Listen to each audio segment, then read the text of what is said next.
Scientists found a new statue on Easter Island, inside the crater of an old volcano. They were sure they already cataloged all the moai. That's what they call those famous stone giants. But this discovery changes what we know about them. First of all, the moai were rarely alone, so we may hear about more of them in the same area. Second, it's the first moai found at the bottom of a lake. Scientists were working on a project to restore the marshland in the volcano's crater when they stumbled upon the statue. The lake that was here began to dry up in 2018. For at least 200 or 300 years, it was almost 10 feet deep, so it would be impossible for humans to build or put a statue on the bottom. Scientists think the moai are over 500 years old. It's possible that the Rapa Nui people who built them probably brought the statue here when the lake was dry in the past. The new find turned out to be slightly over 5 feet tall, which is smaller than the other statues on the island. It's a full-bodied one with recognizable features. Researchers also plan to do radiocarbon dating to find out the exact age of the statue. They don't plan to remove it from where it was found because the oldest members of the Rapa Nui community want it to stay where it is. Moai statues kept scientists puzzled for centuries. They knew that they were built as a dedication to the island's chiefs, but no one could figure out why they chose these various locations for the statues. Most of them were found along the coast of the island. Researchers from Binghamton University in New York decided to study the locations more closely and learned that it had to do with water. Easter Island has porous volcanic soil that absorbs rain easily, so there aren't enough streams or rivers and too little fresh water. Hundreds of years ago, the island's people relied on groundwater discharge to get drinking water. The water stored deep underground in rock or soil layers, called aquifers, reach a point where it flows up to the surface. When this underground water emerges near the coast, it mixes with the salty seawater, but the salt level remains low enough that the water is safe to drink. The islanders used to collect this water directly from the spots where it flowed out. And it looks like that's why they built the moai along the coast, right near their most important water source. The main bodies of most of the statues were made of volcanic tuff from a local quarry in what used to be a volcano. This material is easy to carve, but not so easy to transport. That's probably why researchers found over 300 unfinished moai back in the quarry. The rest of them stand in various locations facing the villages. It looks like the statues were carved lying on their backs. Then their sculptors detached them from the rock, moved them downslope, and set them in a vertical position to finish the work. When it was done, it was time to move the statue to its platform. And we're talking about moving statues that weighed around half as much as a single-story, unfurnished house without a car or any modern equipment for 3 miles. The locals must have invented some original transportation method. Scientists tried to recreate it and pulled moai replicas on wooden sleds. They thought someone would have used palm trees for that purpose, but this theory has been debunked. The most successful experiment so far was wielding ropes to rock the statue down the road in a standing position. This sounds legit, because the local Rapa Nui legends mention that the moai walked from the quarry. And of course, they needed a good road to get there. In the early 20th century, researchers Catherine Rutledge found an 800-year-old road network on the island. It was a bunch of pathways around 15 feet wide going from the quarry. She thought that those roads were ceremonial and not built just for the statues. She wasn't a famous scientist back then, so others mostly ignored the theory. Several decades later, famous Norwegian adventurer and archaeologist Thor Heyerdahl published his theory. He mentioned that the roads were there exclusively to transport the moai, and some of the statues were dropped along the way for some reason. But in 2010, researchers found that the statues reached their final destinations because they were all set on hidden platforms. The road floor was U-shaped, so pulling massive statues along them wouldn't be easy. You can still find roughly 15 miles of these roads on the island and see them from satellite images. Scientists used to believe that the Rapa Nui people made Easter Island unlivable and ruined their own civilization. But a new study that used remote sensing data and machine learning says that the island's population didn't grow too big and collapse. Instead, the islanders figured out how to live in this challenging place and kept their population small and steady for hundreds of years. Researchers found amazing rock gardens as proof for this new theory. Easter Island, or Rapa Nui, is one of the most remote places on Earth where people live. It's surrounded by the Pacific Ocean. Central Chile is 2,200 miles to the east of it, and French Polynesia is 2,600 miles to the west. The island, which is 63 square miles in size, is made entirely of volcanic rock. But the volcano stopped erupting a long time ago, so Rapa Nui's soil has lost most of the useful nutrients that lava once brought here.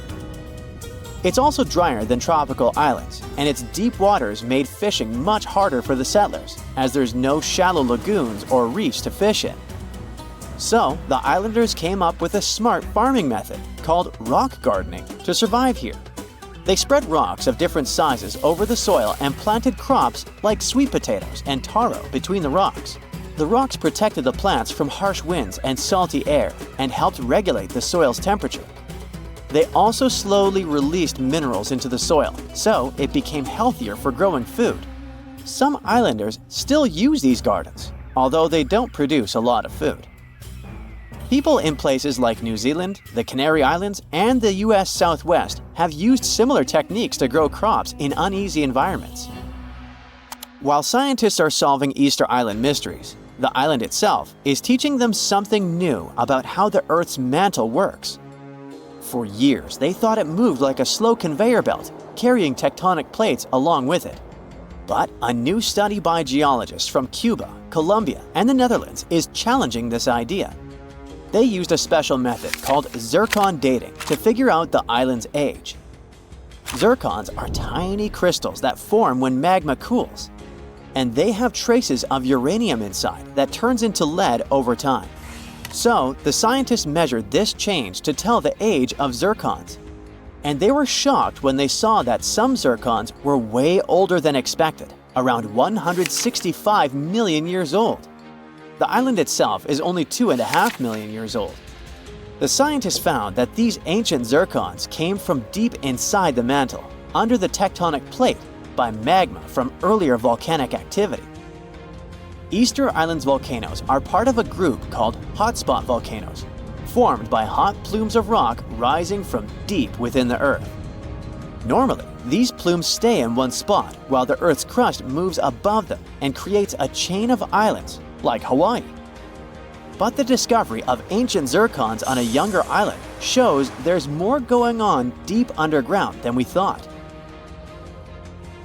Research showed that 165 million years ago, a giant volcanic plateau existed where Easter Island is now. But 110 million years ago, it sank under Antarctica because of tectonic subduction. Ancient zircon minerals stayed put and didn't travel away with the mantle conveyor belt. So, it looks like the mantle near hotspot plumes doesn't flow as much as scientists used to think. It stays still. This new idea could lead to big changes in how we understand plate tectonics and how the Earth's inside moves over time. Antarctica. It was once a green land full of dinosaurs, but now it's a frozen continent bigger than that of the US that doesn't belong to anyone. It isn't hard to find. Wherever you go, just go south until you get to the big icy thing at the south pole of our planet. It lies within the Antarctic Circle, and it's the largest single mass of ice on Earth. The continent is bigger than the US and even bigger than all of Europe. And still, Antarctica was officially discovered recently. Scientists hadn't known of its existence until 1820. After the discovery, it took another 2 decades to confirm it was a whole new continent, and a few more decades after that to decide on a name. In Antarctica, anti means the opposite.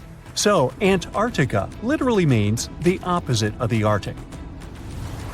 Now, even before scientists discovered the land, ancient Greeks already theorized that there must be a southern continent to balance out the Arctic in the north.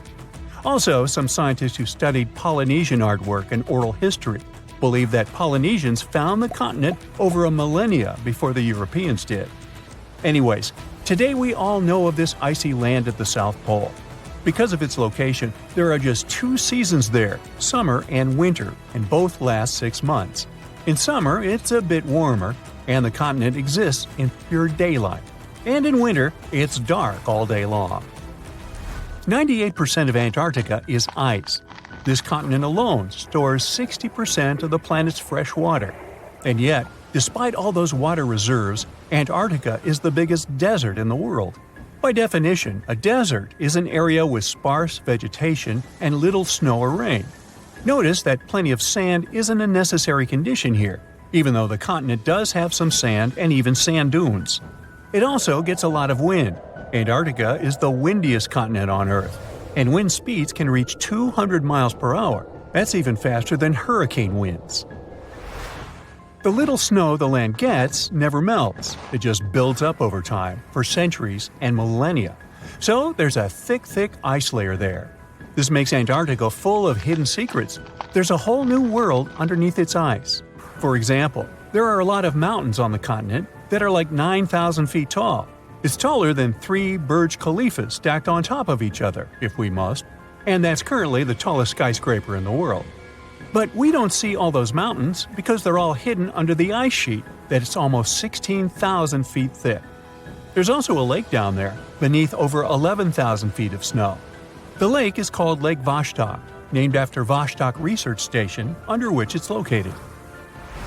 Originally, it was just a hypothesis. Over a century ago, a scientist suggested that the huge pressure created by tons of ice could decrease the melting point of ice in the lowest layers of the ice sheet, creating liquid water, which could form a lake. He didn't prove his ideas in his lifetime, but others continued his work and confirmed that this theory was true. There's also a canyon in Antarctica, hidden underneath huge masses of snow too. It's deeper than the Grand Canyon we have in Arizona. There is a mountain range that divides the continent into 2 parts, East Antarctica and West Antarctica.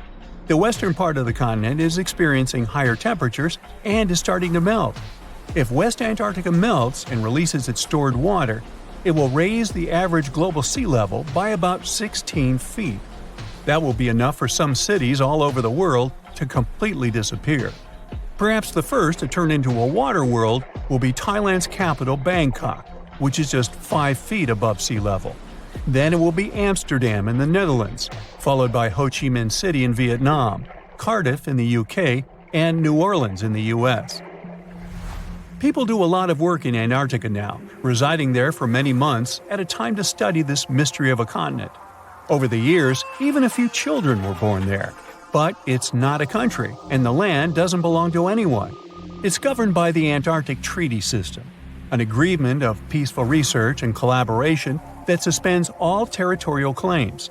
It was first signed by 12 nations, and now there are 59 supporters, half of whom have decision-making powers.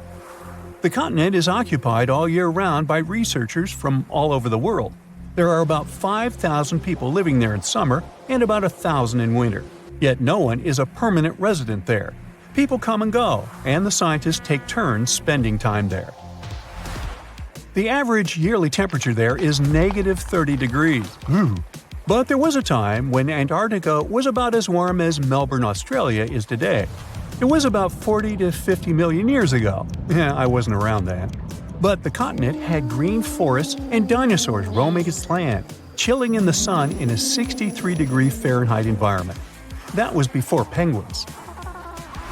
In our age, it's so cold that you won't even find any trees or bushes in Antarctica, just the snow. The only plants that can thrive in such extreme temperatures are lichens, moss, and algae. People can't stand such freezing conditions for lengthy periods of time either, so the continent has never had any indigenous population. Well, that is, if we don't count penguins, seals, whales, and a few other types of birds that live there now. Antarctica's fauna is the scariest and least diverse on the planet because only a few organisms can withstand its harsh conditions and because non-natives aren't allowed to be brought there. So, if you decide to travel to Antarctica with your cat, well, you can't. Hey, I don't make the rules. But those few species that live on the South Pole totally own the place. There are no more than 5,000 people there and around 20 million penguins. They are a kind of settlers, though. Penguins' first ancestors lived in Australia and New Zealand. There are still a few penguin species there, including the smallest penguin on Earth that is just 1 foot tall. Still, most of the penguins migrated to Antarctica at some point, possibly because they were attracted by the greater food supply there. It's not the cold that made them like the land. It turns out, most penguins leave the continent when the summer ends. The only ones that stay there are male emperor penguins, and they do it to warm and protect eggs left by their mates. But where do all the other penguins go? At first it was a big mystery even to scientists, but then they attached some tiny location devices to the legs of a few of these animals and figured it out. Penguins go to live in the southern oceans while it's too cold in Antarctica. None of them go ashore for half a year until they get back to the continent. When they come back, it's when those eggs left for male penguins to nurture start hatching, and so penguin families can be together when it happens. Penguins eat different fish, and the ocean is full of those despite its cold temperature. In some areas, water can reach below freezing temperatures because it's salty. But fish don't freeze there because they have antifreeze proteins in their bodies. Then there are also about 1 million seals in Antarctica. They like fish too, and they can hold their breath underwater for 2 hours. They see way better underwater than in the bright light of the day, and they also use their whiskers to locate food. Their breathing holes in the ice can freeze while seals are away, and they must use their teeth to make a new one. Seals can even sleep underwater and then resurface occasionally to get some air without waking up. I can appreciate that. As with many other crazy internet discoveries, it all kickstarted on Reddit with a wild post about wicked forest designs. Just take a gander on Google Earth and hit up the history tool to watch epic transformations from barren valleys to densely populated areas teeming with lush green tree plantations. Currently, Uruguay has approximately 2.7 million acres of artificial forests. Just to put that into perspective, it would take you around 15 to 20 minutes to walk across 1 acre, depending on how fast your pace is. You could spend a lifetime just walking around those artificial Uruguayan forests. But how did they emerge, and how did they reach this scale? So there's this process called afforestation, where trees are planted in previously non-forested areas. This initiative was implemented as part of a larger plan to increase the country's forest cover, resulting in Uruguay now exporting an impressive $2 billion worth of wood pulp annually. Despite native forests only covering 5% of the country, these artificial forests occupy a significant 6%. Another cool thing about these forests is that they have special trees that originally couldn't be found in Uruguay. It was decided to plant eucalyptus trees there, as they show impressive results in terms of how fast they grow. A tree can get through a whole cycle, from a little plant to one ready to be harvested, in as little as 10 years. Yeah, not as impressive as bamboo, that grows a couple of feet a day, but still faster than a common Uruguay tree called the Tree of Heaven, which takes about 25 years to get full-sized. By the way, it's considered pretty fast too. Now this funky forest in Japan is literally turning heads. In the Miyazaki Prefecture, there's a group of Japanese cedar trees that are causing a buzz with their unique concentric circles reaching toward the sky. A recent aerial photo captured these crop circles, and now everyone is scratching their heads trying to figure out how they came to be. But fear not, there's no extraterrestrial invasion involved. It turns out this cool formation was actually a carefully planned project from almost half a century ago. Back in 1973, researchers planted these trees in specific radial increments to create these mesmerizing circles. I mean, 50 years ago, Google Earth was nowhere around. But looking at that forest, you might think that the Japanese have been preparing to boast their forest on the internet for half a century. Now, what's even more fascinating is how the trees grew in a curved shape, spreading out in an unexpected way. Originally meant to be harvested after 5 years, there's now talk of preserving this circular forest because of all the newfound interest. Now, look at this portal in the forest. There's no way it could have emerged naturally, right? If your first guess was that it was a piece of contemporary art, you were right. So, this portal is located in southern Estonia, and it was created by Finnish artist, this guy. This portal is far from being his only creation. He's had other crazy projects too. Like, he once sailed to Estonia in a boat made of bark. He also chopped down a forest plot, sorted all the materials for months, and then made an installation the same size as the original plot. There was even a time when he cut a line in ice with a chainsaw and ended up in a freezing swamp. This guy definitely knows how to surprise people. Most of his works are nature-related, so you probably shouldn't be surprised that this forest portal is yet another creation of his. What do you think the artist wanted to convey through this portal? Let us know in the comments. Trees are something that are definitionally straight, right? Well, not as long as you're in the crooked forest in Poland. Near the ground, the trees there bend sharply to the north, then magically straighten back up after a little detour of 3 to 9 feet. It's like they're doing the limbo, but with trees. The mystery of how these trees ended up swerving like they're on a roller coaster is still unsolved. Some think humans might have intervened to create some funky furniture or boat-building material, while others blame it on a wild snowstorm. Nobody knows for sure. Regardless of how they got this way, the Crooked Forest is a hot spot for tourists and nature lovers. If you ever come to Poland, make sure to visit this nature's wonder. Welcome to the Goblin Forest, a magical section of East Egmont that will make you feel like you've stepped into a fairy tale. This enchanting forest, also known as the Kamahiwa, is famous for the abundance of gnarly kamahi trees that give the whole place an eerie yet stunning vibe. As you hike through the Goblin Forest, you'll be surprised by lush greenery, moss-covered trees, and falling rays of sun that create a truly enchanting atmosphere. It's a photographer's dream come true. Now, while you might not find real goblins or mythical creatures in the forest, yeah, I know, it's a bummer, you will still encounter a variety of native bird species. Birdwatchers will be in heaven spotting all the feathered friends flitting about, and all that alliteration. Plus, if you're lucky, you might even catch a glimpse of glowworms lighting up the trails.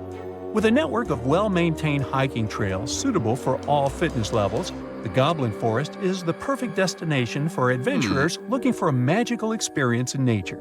So, grab your hiking boots and get ready to explore this enchanted forest of wonders. Monteverde Cloud Forest in Costa Rica is not your typical forest adventure. Think of high-flying suspension bridges and trails above the treetops.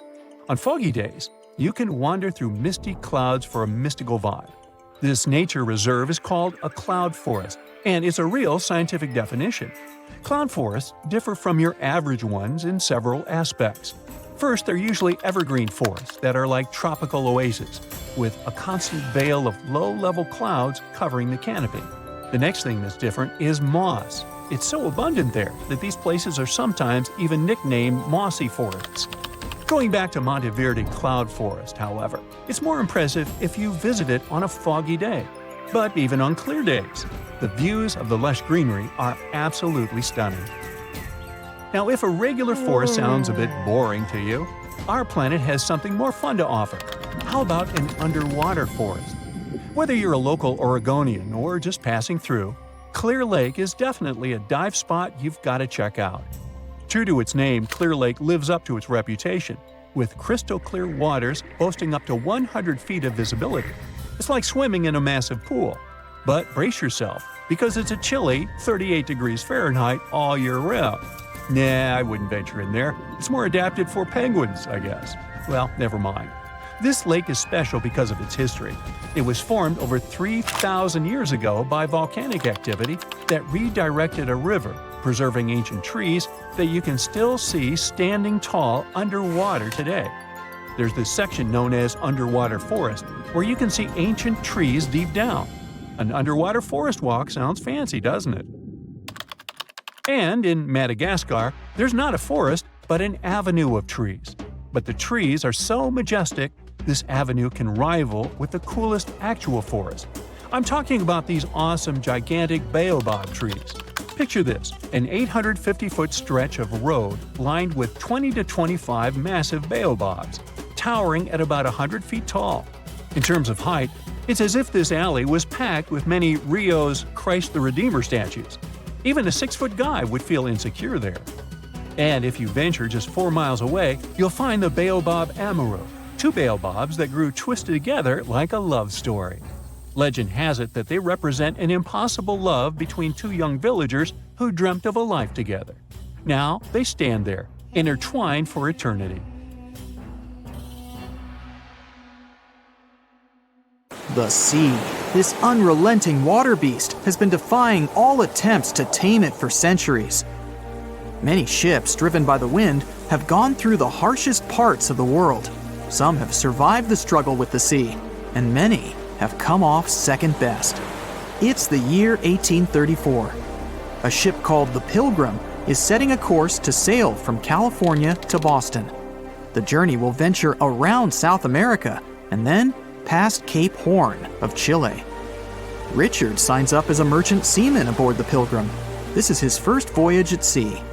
The crew tells Richard stories of the Drake Passage off Cape Horn, a route that's legendary for its dangers. Countless ships and sailors have disappeared in those waters. Since Cape Horn's discovery in 1526, it's quickly become known to all those that have sailed around it as the ultimate test of any mariner's skill and of any ship's strength. Those that have survived the journey call Cape Horn a sailor's nightmare. Jack the helmsman, a salty veteran, steers the ship towards this most dangerous of all routes. Jack has been aboard the Pilgrim since it was first commissioned in 1825. He's passed by the Horn many times, each time learning a different lesson from the tests provided by the sea. The Pilgrim has been refitted since its past voyage a year ago. Richard values Jack's experience, given that it's his first journey at sea. Jack assures Richard of his confidence in the Pilgrim, even though it's just a small wooden brig with two masts. Jack's aware that wooden vessels are gradually becoming outdated, replaced by new steam-powered ships. But Jack prefers the maneuverability of the Pilgrim and would take it over the steel ships any day. Richard is excited to be aboard. There's so much to explore in life as a merchant seaman, but the guy struggles to acquire his sea legs on the boat. Forceful winds make the Pilgrim move faster, providing Richard with a quick introduction to life at sea. At the same time, nothing can prepare him for what is to be experienced at Cape Horn. It's the southernmost point of land before Antarctica. The gap between the icy continent and Cape Horn holds the infamous Drake Passage. Approximately 700 miles between Cape Horn and the Antarctic Peninsula. Strong winds provide an uninterrupted, steadfast journey toward the Horn. But, as Jack tells Richard, the winds are more concentrated at the Drake Passage. They create a funneling effect, becoming stronger and more unpredictable. Richard is unsure of what this might mean for the Pilgrim, but understands that there's no easier route to travel around South America. A few days pass. The Pilgrim sails by the many islands that make up the western coast of Chile. Although the sea has been relatively calm, Richard continues to deal with his lack of sea legs. His movements are still not very graceful. The constant, ever-swaying deck rises and falls, and Richard finds it hard to get used to the motion.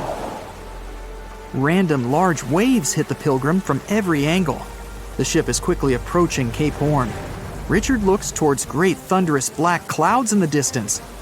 "Welcome to the Horn," Jack says, half laughing. A wry smile upon his face soon disappears.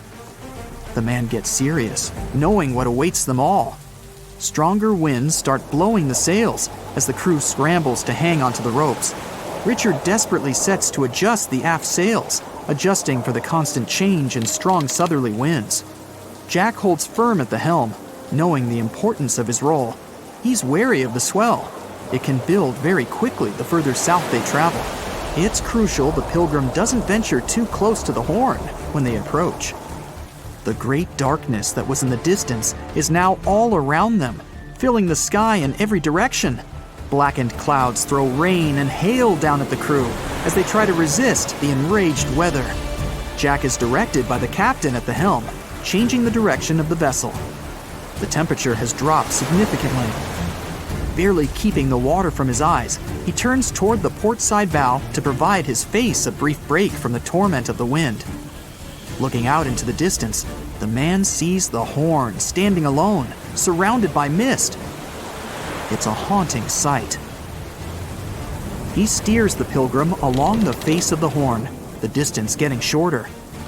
The waves shrink in height since the depths become shallower, but these waves are much steeper and their angle can cause more damage to the wooden vessel.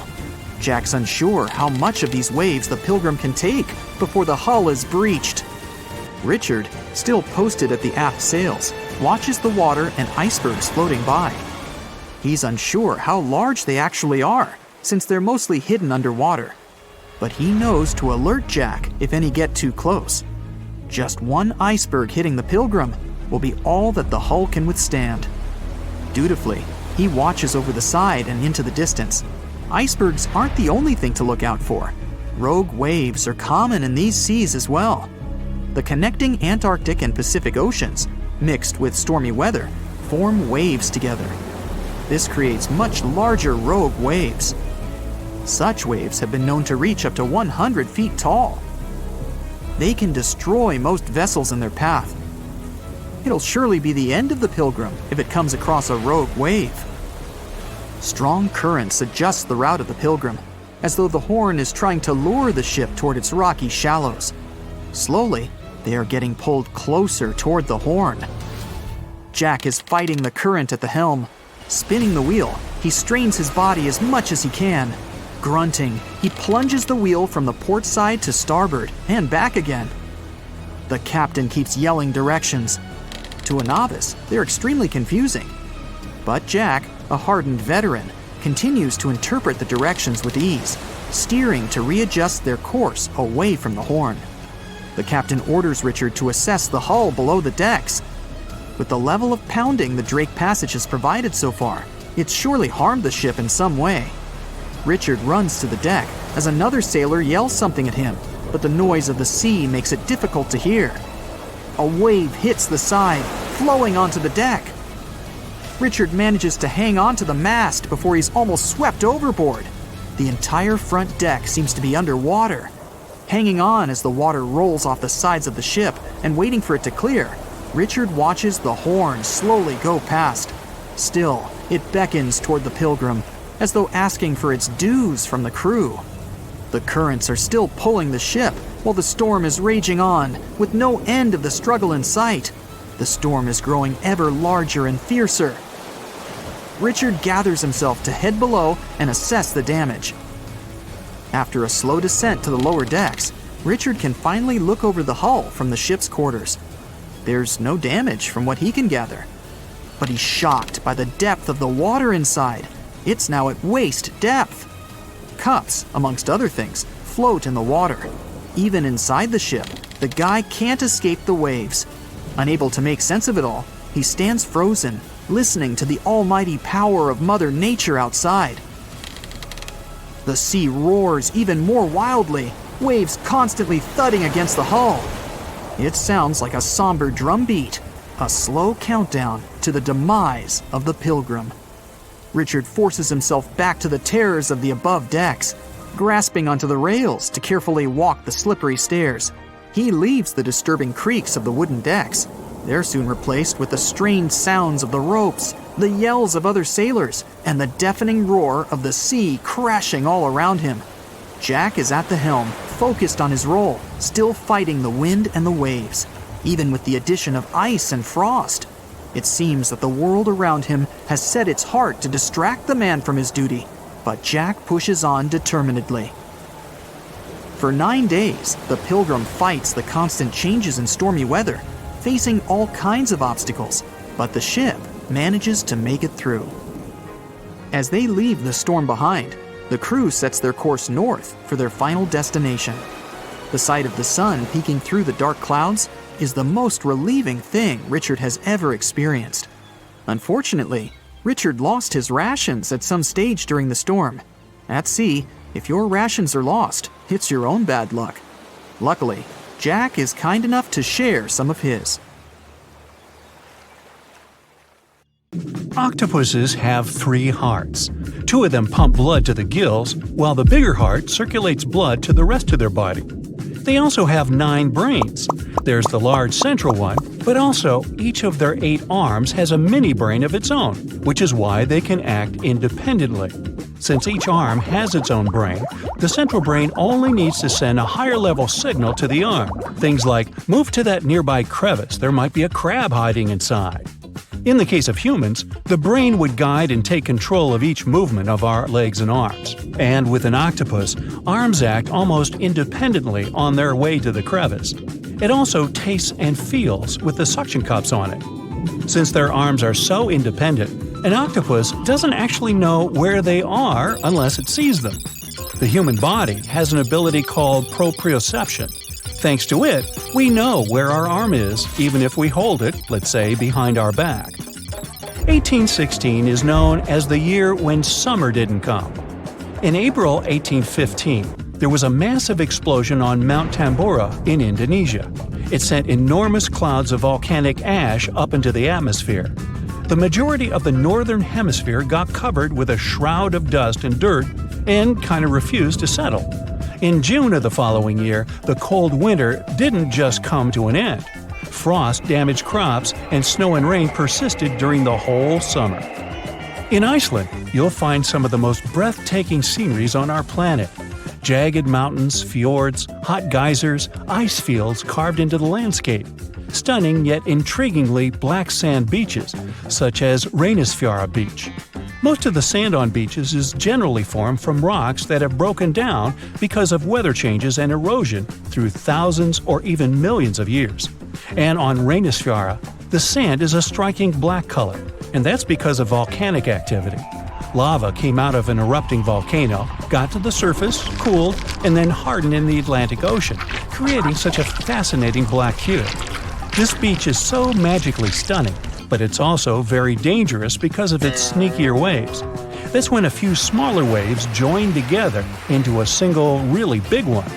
This phenomenon can happen when ocean currents force waves together, or in the case of Reynisfjara, when such waves come from an offshore underground cliff and get an even stronger pulling effect. Considering the ocean's low temperatures too, it's definitely better to just take pictures from a safe spot. Some trees talk to each other. Not the way we do, of course, but, for example, acacia trees that grow over the African savanna can warn each other if there's something dangerous coming. When some animals, such as antelopes, gobble up its leaves, the tree immediately starts producing more tannin, which is toxic to animals. They also emit a special type of gas that travels through the air and warns other trees they should protect themselves too. You're stargazing, such a chill night, and then a flash of bright light streaks through the night sky. A shooting star, so cool. But what we see is not actually a star, although we call it that way. They're meteors, which are basically small chunks of dust and rock moving through space. As they're passing through our atmosphere, they cause something called friction, when one thing rubs against another, and that's why they glow. Also, the friction causes heat. Dust and rocks get extremely hot as they fly through the atmosphere, and the heat makes them glow until the moment they burn out and turn into what we call the shooting star.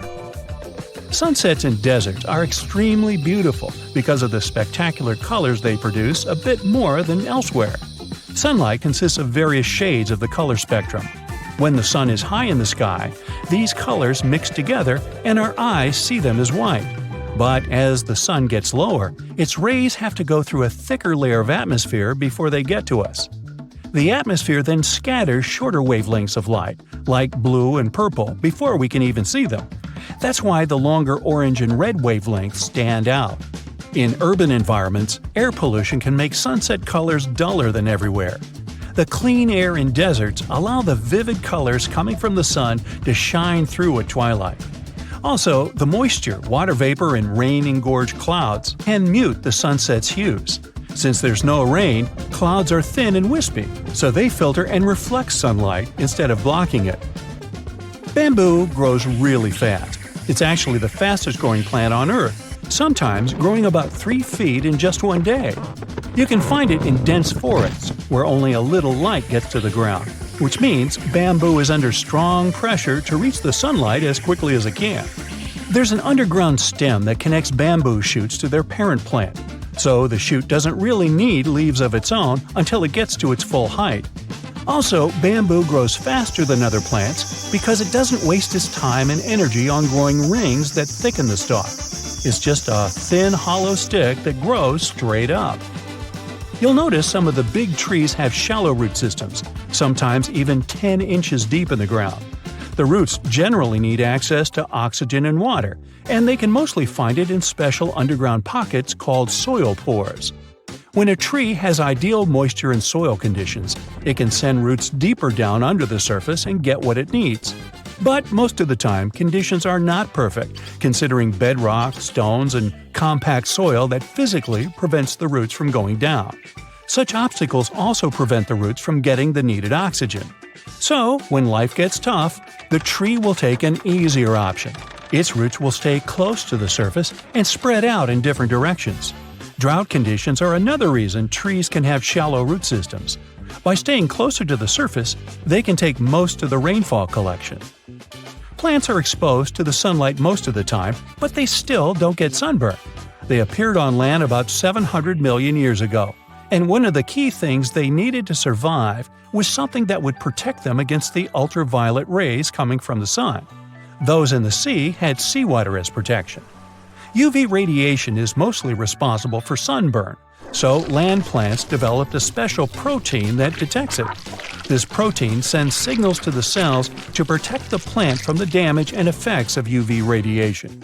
Basically, it's like they produce their own natural sunscreen, but this still doesn't mean they're 100% protected. You know that common belief that if you water plants in the midday sunshine, this can cause their sunburn? Some think droplets of water act as tiny lenses and then focus the sunlight onto the leaf surface. But they're not strong enough to actually focus sunlight from a water droplet onto the surface of a leaf. It's just that their natural sunscreen doesn't mean total protection. Too much exposure to UV radiation damages cells in the leaves and bark of the majority of plants. Earth's core is as hot as the surface of the sun. You'd think it could easily melt our entire planet, especially since the core is only 1,800 miles away from the surface. If the sun were so close, we'd be like French fries. But we're alive because the center of the sun is surrounded by a mantle of rock that's mostly solid. The crust we walk on actually floats on that mantle and protects us. If the sun was close, we'd only have empty space to protect us, and you and I wouldn't be talking. Also, to melt the entire planet, you'd need way more energy than the heat in its core. Are you a pro swimmer? Brave enough to take a dip in any ocean or sea? Bad news. There are some places you should avoid no matter how well you swim or dive. Some of these places have dangerous underwater rocks, strong currents and tides. Others are famous for legends about monsters and mysterious creatures. So let's dive into this aquatic horror show. Have you ever heard the word the strid? It's a variation of the word the stride that is used in Yorkshire. And it refers to a narrow section of the river wharf that's so small you could jump over it. But don't be fooled by its size, it's one of the most dangerous spots around. Even taking a step into the water can have dire consequences. The river wharf has a forceful current, and since the strid is so narrow, it's even stronger in that area. The intense water flow has eroded the limestone around the strid, which created hollow spaces much deeper than the rest of the riverbed. Here's the secret. The current has also weakened the banks of the strid from below. So, the ground you're standing on, admiring the rapid flow, is probably just a fragile ledge hanging over treacherous waters. There's no record of anyone who found themselves in the water of the strid and found their way out of it. And the worst part? You wouldn't even guess that this innocent-looking stream could be such a danger. So, my advice to you, my friend, is to stick to a safer body of water for your aquatic adventures. If you're looking for a weekend getaway in California, Horseshoe Lake is the spot for you. It's got everything. Sandy beaches, hiking trails, and picnic areas, but wait, there's more to it than meets the eye. This lake has a dark side, namely around 100 acres of dead trees that surround it. And it's not just the trees that have been claimed by this lake. The earthquakes that hit in 1989 and 1990 unleashed carbon dioxide from under the hot magma. The gas seeped out into the air, damaging all the life around the lake. Even now, Horseshoe Lake is just as dangerous as it was 30 years ago. What makes it so scary is that the levels of this toxic gas change randomly. Warning signs that are posted everywhere certainly could give a horror film touch to a fun hike in the woods. In Kauai, Hawaii, there's a group of stunning waterfalls that used to be a popular destination for tourists. Kipu Falls, as they're called, were once the go-to spot for swimming and diving. To get to them, you had to take a long walk along a dirt path until you finally arrived at a breathtaking view of a 20-foot waterfall pouring into a crystal-clear pool below. But since 2011, this area has been off-limits to the public. Why, you ask? Well, there have been a lot of accidents at Kipu Falls. Obviously, jumping off the top of the waterfall would be an obvious reason for that, but in addition, there were much more mysterious cases. Witnesses tell tales of swimmers peacefully enjoying the pool at the bottom of the falls, only to be suddenly dragged under the surface. No definite explanation was found to these accidents. The locals believe that the water spirit Mo'o is to blame because it doesn't appreciate being disturbed by loud tourists. There's also a theory of a powerful whirlpool at the bottom of the pool. In any case, guide publishers do not mention Kipu Falls anymore, and trespassing is severely punished. The Samisen Hole, located in the Gulf of Thailand, is the ultimate spot for thrill-seeking divers, but it's also the most dangerous one. With a drop of 280 feet, it's the deepest diving site in the region. But its depth is not the only reason it is considered a place to avoid. The area is a major shipping zone for giant oil tankers. The strong currents around the hole make diving even more treacherous. And if that's not enough, the Samisen Hole is also home to deadly barracudas that could easily attack unsuspecting divers. The water is so murky that visibility is nearly zero, making it challenging to spot these aggressive sea creatures. All in all, the Samisen Hole is a breathtaking but extremely hazardous spot that should only be explored by experienced divers with nerves of steel. Let me tell you about New Smyrna Beach, the shark attack capital of the world.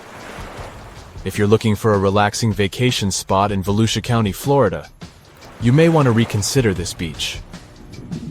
The waters around New Smyrna Beach are teeming with fish, which attracts a lot of sharks. In fact, there have been so many shark attacks reported in this area that it's earned the title of the shark attack capital of the world. Even scientists have warned that if you go for a swim there, you're bound to get up close and personal with at least one of these creatures. We are talking about a distance of 10 feet, and in many cases you wouldn't even notice it. To make matters worse, the bull shark, one of the most dangerous and aggressive types of sharks, has been spotted in these waters. Once again, Kauai is on our list. The beach on Nepali coast called Hanakapiai Beach might look like heaven on earth, but don't be fooled. To get there, you have to trek through a super steep, rocky 2-mile trail. There are no lifeguards on this remote beach, so even if you decide to take a dip in the water, you're on your own. The biggest threat to your safety is the incredibly strong rip currents. They are almost always present because there are no reefs to shield the shore. And if someone gets caught in one, there's no safe place to swim to for miles. The nearest safe beach is 6 miles away. Trust me, this beach doesn't have the best track record in terms of safety, so it's highly advised that you stay out of the water if you end up at this beach. Let me tell you about a place that looks like it's straight out of a horror movie. We're talking about Berkeley Pit, which is an artificial lake situated in Butte, Montana. The first thing you'll notice about this place is that it has an eerie blood-red color that can only be described as unsettling. You might be tempted to take a dip, but that would be a grave mistake. Don't even touch it. The water is extremely dangerous due to the heavy metals present in it, such as cadmium, arsenic, zinc, lead, and copper. They come from the rocks that surround the lake and make the water super acidic. In fact, this place used to be an open-pit copper mine, hence its color. So if you want my advice, avoid this place like the plague. There are 3 lakes in Africa that maybe are the most dangerous places of all that I have mentioned so far. They're all located in Africa, Lake Monoon and Lake Nyos in Cameroon and Lake Kivu in Rwanda are all like ticking timers ready to go off. They were formed over underground pools of molten rock, and sometimes this molten rock releases toxic gases like methane and carbon dioxide right into the water. When this happens, the gases can build up until they suddenly burst out of the water, creating massive waves that can wipe out everything in their path. This type of outburst is called a limnic eruption, and it can release a cloud of poisonous gas that can be harmful to everything in the vicinity. The most terrifying part? These explosions can happen at any moment with no warning. So if you ever find yourself near one of these lakes, you'd better be on high alert, because you never know when the next accident might happen. Maybe you know other places you wouldn't recommend for a fun swim? Share your anti-recommendations in the comments below. If you walk through this small stone doorway in Hierapolis, Turkey, you might never come back alive. Back in ancient times, people thought it was some sort of portal to the underworld. Romans would go in carrying perfectly healthy bulls, but after a few minutes, they would watch these animals collapse as if hit by some mysterious force. But what's even weirder is that nothing happened to people. They could walk in and out just fine. Now, recent studies might have an answer for these eerie happenings, and it all has to do with people's heights. The gate, known as Plutonium, named after Pluto, the deity of the underworld, is a stone doorway leading to a small 32-square-foot cave. But the real danger is what is going on beneath it. Hierapolis is a super active geological area, and there's a big crack under the city that constantly emits volcanic carbon dioxide, which comes up as a visible mist. During the day, the sun dissipates the gas. At night, the gas forms some kind of a carbon dioxide lake on the sheltered arena floor. At dawn, you need to get out of there before it's too late. This whole place can turn particularly life-threatening right before the sun rises, when the carbon dioxide concentration, about 15 inches above the arena floor, reaches 35%. That means birds, bulls, and even humans can suffocate and pass away in just a couple of minutes. But there is a scientific reason that explains how Romans could get out of there unharmed. The carbon dioxide concentration drops quickly with height, so animals perished while their handlers, being taller and standing up, could walk out and breathe safely. Most people can't stay inside the Bagarn fort after sunset. This 16th century fort, located about 146 miles from Delhi, is known as one of the most haunted places in India. During the day, the area is bustling with visitors who can walk through the main gate of this once grand fort city and check out the ruins of temples and palaces. But they will also see this big sign at the gate that dramatically warns everybody that all access is strictly forbidden after dark. That's probably because at night, according to locals, women can be heard screaming and crying in that place, along with the sounds of bangles breaking and strange music. Others have reported seeing shadowy figures and flashing lights among the ruins, or even smelling a strange perfume floating around. Iwata no Yabushirasu is one of Japan's most restricted forests, located in Ichikawa. The forest itself is a small area, covering just a little more than 40 square yards, and it is mostly a thick patch of mosu bamboo. Its location next to a parking lot and modern buildings makes it seem less intimidating, but don't be mistaken by its appearance. Since at least the 19th century, people have said that anyone who enters this forest is bound to disappear and never be seen again. So, as soon as you arrive, a sign near the forest tells you about its history and the curse believed to be linked to it. Some rumors suggest the creepy presence of an ancient samurai lord walking around. Other legends say that the forest hides a bottomless pit filled with poisonous gas. Whether these stories are true or not, today, the area is enclosed by stone walls, and entry is still strictly prohibited. In a valley called the Dark Entry Forest in Connecticut, you will find Dudleytown, but you definitely shouldn't go inside. Not only has the land been private property since the 1920s, but it is also known as one of the spookiest places on Earth. This place was first settled in the early 1740s, and many of the original settlers were from the Dudley family. That's why it's called Dudleytown. There's a local rumor that the town's founders were descended from Edmund Dudley, an English nobleman who lost his life for treason. The legend says this curse followed the Dudley family all the way across the Atlantic to America, and their misfortune is said to be responsible for crop failures, mental problems, and several tragic incidents in the village.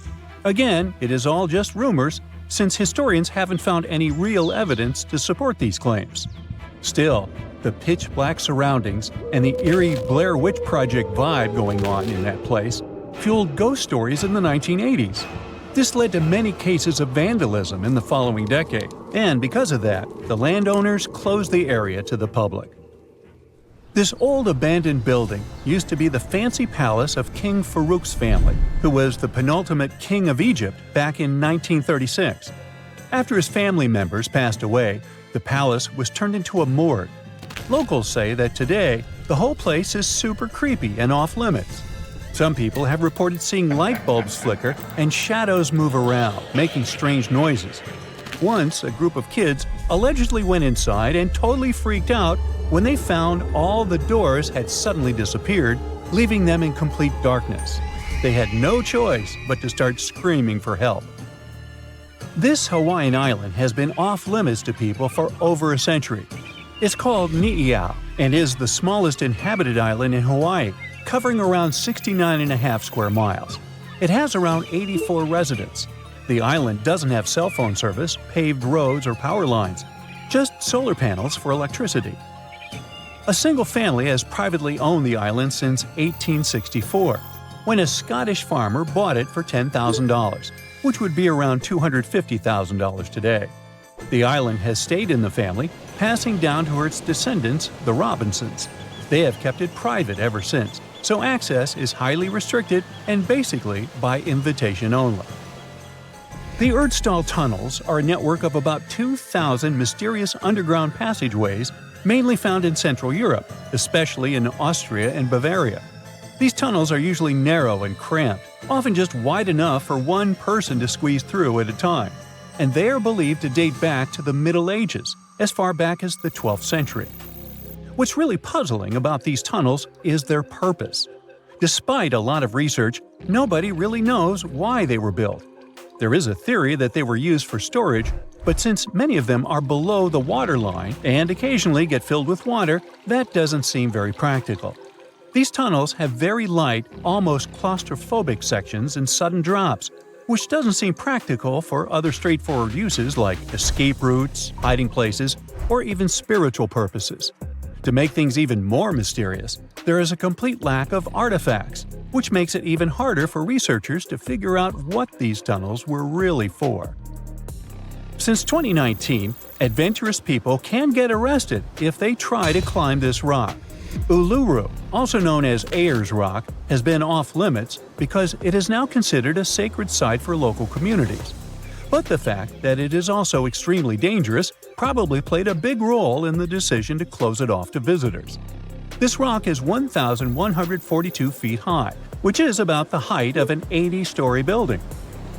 The climb to the summit can be very slippery, and high temperatures, which can hit 116 degrees Fahrenheit in the summer, have led to people passing away from dehydration and heat-related issues.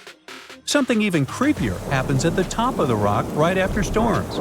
When it rains, small tadpole-like crustaceans called shield shrimp hatch in temporary water holes and rock pools on top of Uluru. These extraterrestrial-looking creatures are about 3 inches long, and they spread their super-resilient eggs everywhere. When enough summer rain comes, they hatch and go wild, feeding on microorganisms and bacteria in the water. How these strange creatures end up in the fleeting pools on top of Uluru is still unclear, but the most likely explanation is that their eggs might travel there with the wind. Imagine you're surfing a perfect wave, and then it suddenly freezes. Well, it sure sounds creepy, but couldn't possibly happen in real life, right? Wrong. You can see mind-blowing frozen waves in Antarctica. These waves occur when the ice gets compressed, and the ever-increasing pressure squeezes the air bubbles out. As for the beautiful blue color, it's the result of ice melting and refreezing. When the summer begins, an ordinary-looking river in Colombia transforms into a liquid rainbow. Caño Cristales, also known as the most beautiful river in the world, sparkles in 5 colors: red, black, green, blue, and yellow. It only looks like this for 6 months of the year because the aquatic plant that gives it the bright hues needs the right water level and amount of sunshine to use its magic.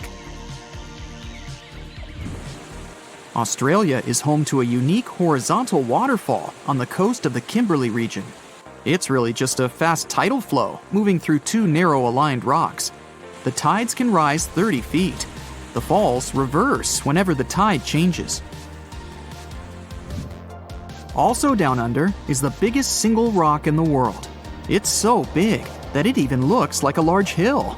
It has a circumference of 6 miles and is 1,150 feet high. The edges are eroded since the rock has been around forever. These mud brick buildings are 7 stories high and were built out of fertile soil, hay, and water that were made into bricks and left to bake under the sun for days. The ground floors were used for keeping livestock and grains, and the upper levels were places for socializing and catching good views. Antelope Canyon in Arizona, also known as the place where water runs through rock, has 2 sections of slotted canyons. Throughout the years, the water running through sandstone has created a picturesque formation like no other. If you ever set foot on the arid soil of the Namib Desert in Namibia, prepare yourself for an eerie picture. You'll see countless circular patches between 6 feet to 50 feet in diameter. Organized in a honeycomb-like pattern, they stretch across 1,500 miles toward the horizon. These patches are also known as fairy circles, and you might be disappointed by the explanation of this mystery. No one knows for sure the origin of these circles, even though there are numerous theories, from the radioactivity of the soil to the activity of sand termites. Mount Haleakala in Hawaii is one of the quietest places in the world.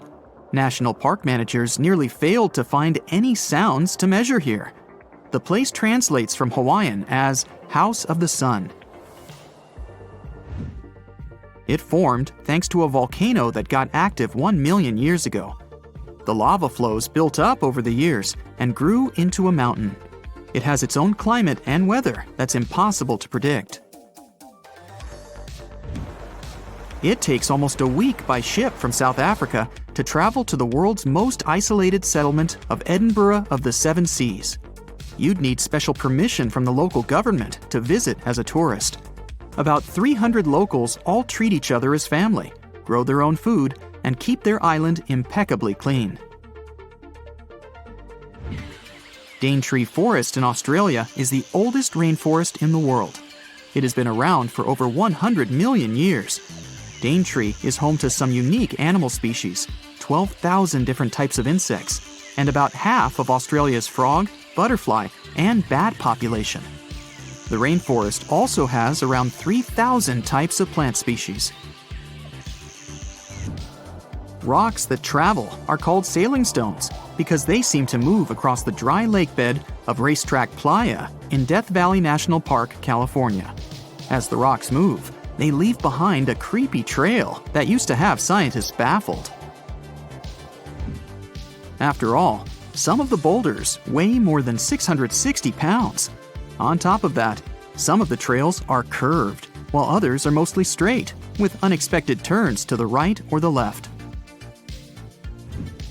But eventually, NASA experts cracked the mystery in 2006. It turns out that in winter, the lake fills with water, covering the boulders at the bottom in ice. And since ice is pretty buoyant, underwater movements and winds make the stones move across the lake bed. In their wake, they leave bizarre tracks, only seen when the water evaporates in the summer. Lake Maracaibo in Venezuela is often called the lightning capital of the world. Thunderstorms arise here 300 days of the year, with a peak in September. Sometimes there are up to 200 flashes in a minute. It happens because cool air coming from the surrounding Andes meets with warm air from the Caribbean Sea and generates electricity. Some places on Earth have less gravity than others. Canada's Hudson Bay, for example, used to be covered by a super thick and heavy glacier during the last ice age. The ice had pushed tons of rock mass outward when it started to melt. The smaller the mass of an object, the less gravity it has. It'll take another 5,000 years for the Earth to get into its original shape in this spot. Until then, you'll always weigh less here than anywhere else in the world.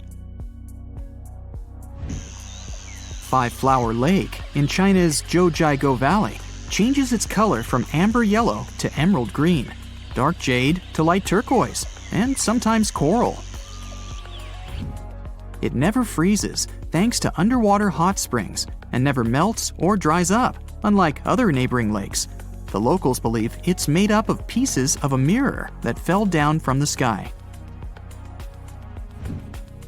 The surrounding valley has some narrow conic karst landforms, spectacular waterfalls, around 140 bird species, and giant panda, along with other endangered plant and animal species.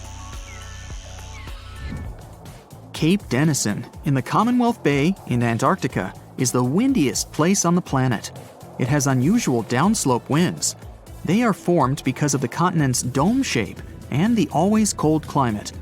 These winds are so fast and strong, they ruin the measuring instruments and the masts they are attached to. The record speed so far was 200 miles per hour.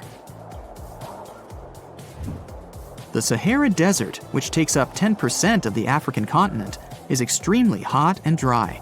That's why it's one of the top places with the clearest skies. There's hardly ever a cloud above it. This, plus the remoteness from any civilization, makes it one of the best spots for stargazing. In Denmark, people experience blackout-type effects on a pretty regular basis. Just look how weird it is. But it gets even more bizarre when you find out that birds are the cause of this unusual phenomenon. Every spring and fall, millions of starlings begin their annual migration from Sweden, Finland, and Norway toward Britain, Belgium, and France. Denmark is the lucky place where you can observe Sort Sol, the Danish name for black sun. The birds travel in large flocks, which makes it easier to exchange information and stay warm. Before the birds land, they perform movements that look like dancing, but in fact, they are making different formations in an attempt to shoo predators away. And although the birds fly in highly synchronized patterns, people think that the huge flock changes its shape chaotically. The dark sun lasts only 20 minutes during sunset, and you have to be either fast or lucky to see this phenomenon. The secret of the cotton candy color of Pink Sand Beach in Barbuda is the crushed corals on it and tiny single-celled red organisms living beneath them. You can see that famous shade when the waves are strong enough to wash that mix ashore. The secret of impeccable cleanliness of this place is that it has no public facilities and is less crowded than other Caribbean islands. It took thousands of years to form Picaninny Ponds in Australia. This whole time, underground freshwater was slowly moving to the surface through limestone. It formed a large underwater cavern with white limestone walls. You'd need a special permit to dive here, and it's definitely worth it. Batara Gorge Waterfall has 3 natural bridges for anyone to walk across, take awesome pictures, and even have picnics. The waterfall is a result of limestone erosion that's been going on for millions of years, even though it looks like someone punched a hole right in the middle. It's located in the village of Tanarine, which is just 2 hours away from the capital Beirut. A village in the Meghalaya state in India is known as the wettest on the planet, according to the Guinness World Records. The average annual rainfall here is about 470 inches. It's a result of warm, moist monsoon winds coming from the Bay of Bengal, bringing clouds full of rain. It flows into rivers and waterfalls and never stops. The locals that work in the fields always wear basket-like covers to protect themselves somehow. The village of Leknes, with a population of about 3,500, is located in Norway, above the Arctic Circle. It has an unusually warm climate compared to other places in the same latitude. In January, the average minimum is 32 degrees Fahrenheit and rarely drops below 30 degrees Fahrenheit. July average temperature is 53 degrees Fahrenheit. That's pretty regular for many places in Europe. Welcome to the spectacular tale of the John Lawson House in New Hamburg, just 80 miles north of New York City. This 150-year-old home is known for its creepy mannequins that used to magically change outfits and poses on the front porch. Some say these mannequins were haunted by spirits from tragic events that happened nearby in the 19th century. Back in the day, the Lawson family built this historic home in a bustling Riverport village. Tragedy struck when a train accident and a destructive fire occurred near the house in the 1870s, causing chaos and taking many lives. The mysterious mannequins appeared without explanation, dressed in old-timey clothes and accessories. The homeowner was unknown when that creepy stuff was first noticed. Sometimes, mannequins would hold something in their hands, like books. Also, it seemed like those spine-chilling figures didn't fancy bad weather. They would vanish during storms and even face the sight of the lethal train accident. But suddenly, in 2016, the mannequins vanished without a trace, leaving behind a mystery that still haunts the John Lawson house to this day. Will they ever return? Only time will tell. Venice, the one in Italy, not a neighborhood in California, may be considered the city of love and all, but Poveglia Island has a fishy reputation. Made up of 2 natural islands and 1 human-made one with wooden pillars and layers of earth, this place is like a creepy puzzle waiting to be solved. One island is covered in greenery, another has the main buildings, and the smallest is basically a fort. The island is now deserted with just a few lonely structures left standing. Rumor has it that about half of the land on the island is made up of human ashes. Yikes. According to stories, when a plague hit, the hospital had to figure out what to do with all the bodies. Supposedly, they ended up burning them, but some say that over 100,000 victims were actually buried in mass graves, called plague pits. The details about how all these bodies were disposed of are sketchy at best, leaving room for spooky speculation about what went down on the island. Whether they were torched or buried, the sad truth is that thousands of lives were lost and left behind on Poveglia Island. Another creepy tale involves a crazy asylum director who supposedly jumped off the clock tower after being swallowed up by a mysterious fog. But this story may have originated from shows like Ghostbusters, with no actual proof that this dude even existed. There are also whispers of patients seeing ghosts within the psychiatric hospital, adding to the island's spooky vibe. While these stories might be a bit out there, they definitely add to the mystery surrounding Poveglia Island. Despite all the exaggerated stories and urban legends, one thing remains true. Poveglia Island has a dark history filled with tragedy. This place has seen it all. The empty buildings and abandoned landscapes are like sad reminders of the sorrowful past that haunts this eerie island. Hush, don't move. We're in the clearing at Hoia Baciu, Transylvania, which has a funky reputation for being one of the creepiest places in the world. The trees there wouldn't grow in a clearing that has a perfect oval shape. Soil scientists have been unable to explain this anomaly. The area attracts a variety of people, from Romanian witches to sword-wielding Americans attempting to cleanse the forest through yoga. Hoia Baciu gained international attention in 1968 when someone captured a photograph of a mysterious flying object hovering over the clearing. Some people are sure those must have been guests from another planet. This event, along with the alleged paranormal occurrences reported by visitors, has added to the forest's enigmatic reputation. Local guides also share other anecdotes linked to this forest. For example, some time ago, a group of 60 people from Bucharest attempted to open a gate into another dimension there. If a paranormal forest doesn't send shivers down your spine, maybe this place will. Yep, there's a whole settlement at the bottom of Lake Lanier, Georgia's biggest lake, and it's filled with a secret American horror story. Terror, ghosts, and other paranormal stuff. The whole shebang. There are many spooky tales about Lake Lanier. Fishermen have reported seeing ghostly kayaks, and stories circulate about women with no hands haunting the Jerry D. Jackson Bridge. Plus, the lake has a dark side, with over 500 demises since it was created and more than 200 since 1994. People talk about good swimmers getting snatched under the water, mysterious boating accidents, and vehicles crashing into the lake for no reason. Locals will straight up tell you, don't go to Lake Lanier. And with the lake stats, it's hard to argue. Some say the lake is cursed, but it's up to you to decide. The Poison Garden is a misleading, beautiful place where danger lurks behind every leaf. It's tucked away behind spooky black gates at the Alnwick Garden.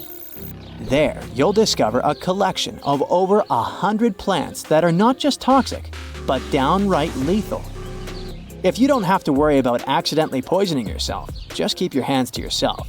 No sniffing or nibbling allowed. Venture through ivy-covered tunnels and fiery-shaped beds as you dive into the history of poison and hear some thrilling tales of infamous cases. Prepare to meet some dangerous flora like Laburnum atropa belladonna, and even the infamous Jimpy Jimpy plant that's rumored to be able to hurt you as nothing else. By the way, there are many wild stories about this dreaded plant. Some are a bit exaggerated, like the one about using the leaves as toilet paper. Ouch.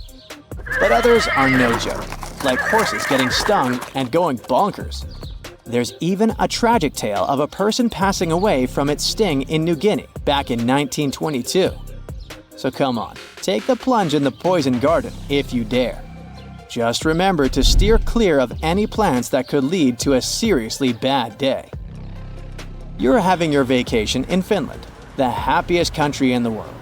You rent a car and drive to see the lakes. What could go wrong? Suddenly, you come face to face with over 1,000 eerily still figures. These guys are dressed to impress in colorful outfits, but there's something off about them. Their heads are featureless, their bodies wooden, and they all seem to be staring in the same direction. It's like they were playing a giant game of freeze tag, but nobody remembered to yell, "Tag, you're it." These silent sentinels are known as the Silent People, and they've been scaring people since 1988. They're the brainchild of dancer and choreographer Reijo Kila. Originally hanging out in Lasila near Helsinki, they've traveled around a bit before settling in their current spot on the side of the road. Why did they move?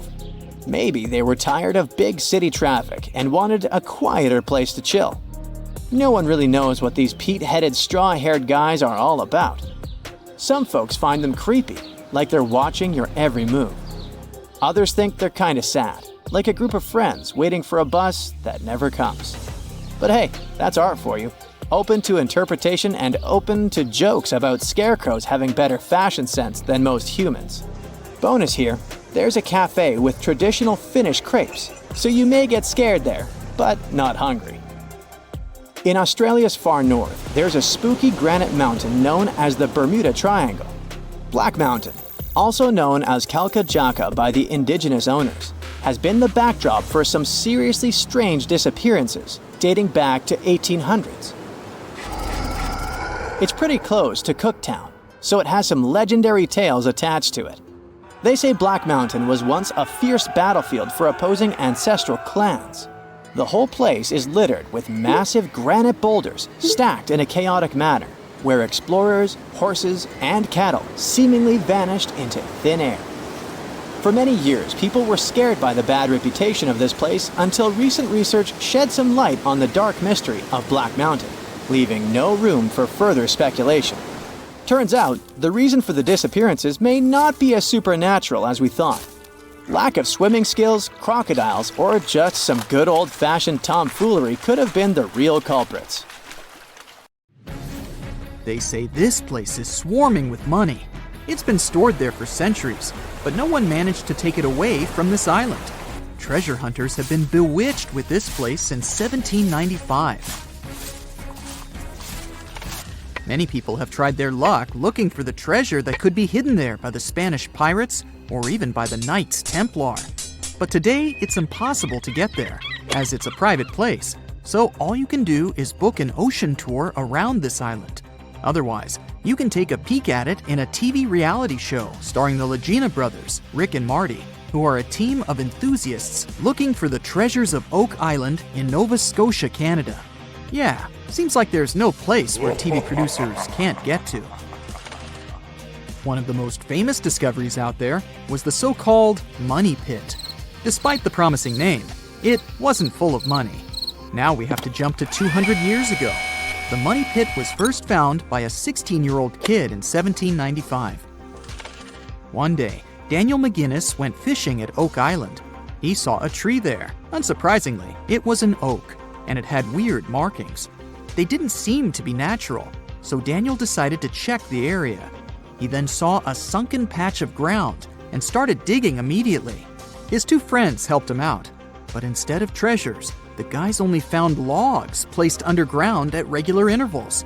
It looked like a place where someone could hide money or jewels, but nothing precious was found. However, there was something curious down that pit. Someone found a granite stone there, and it had an engraved inscription on it.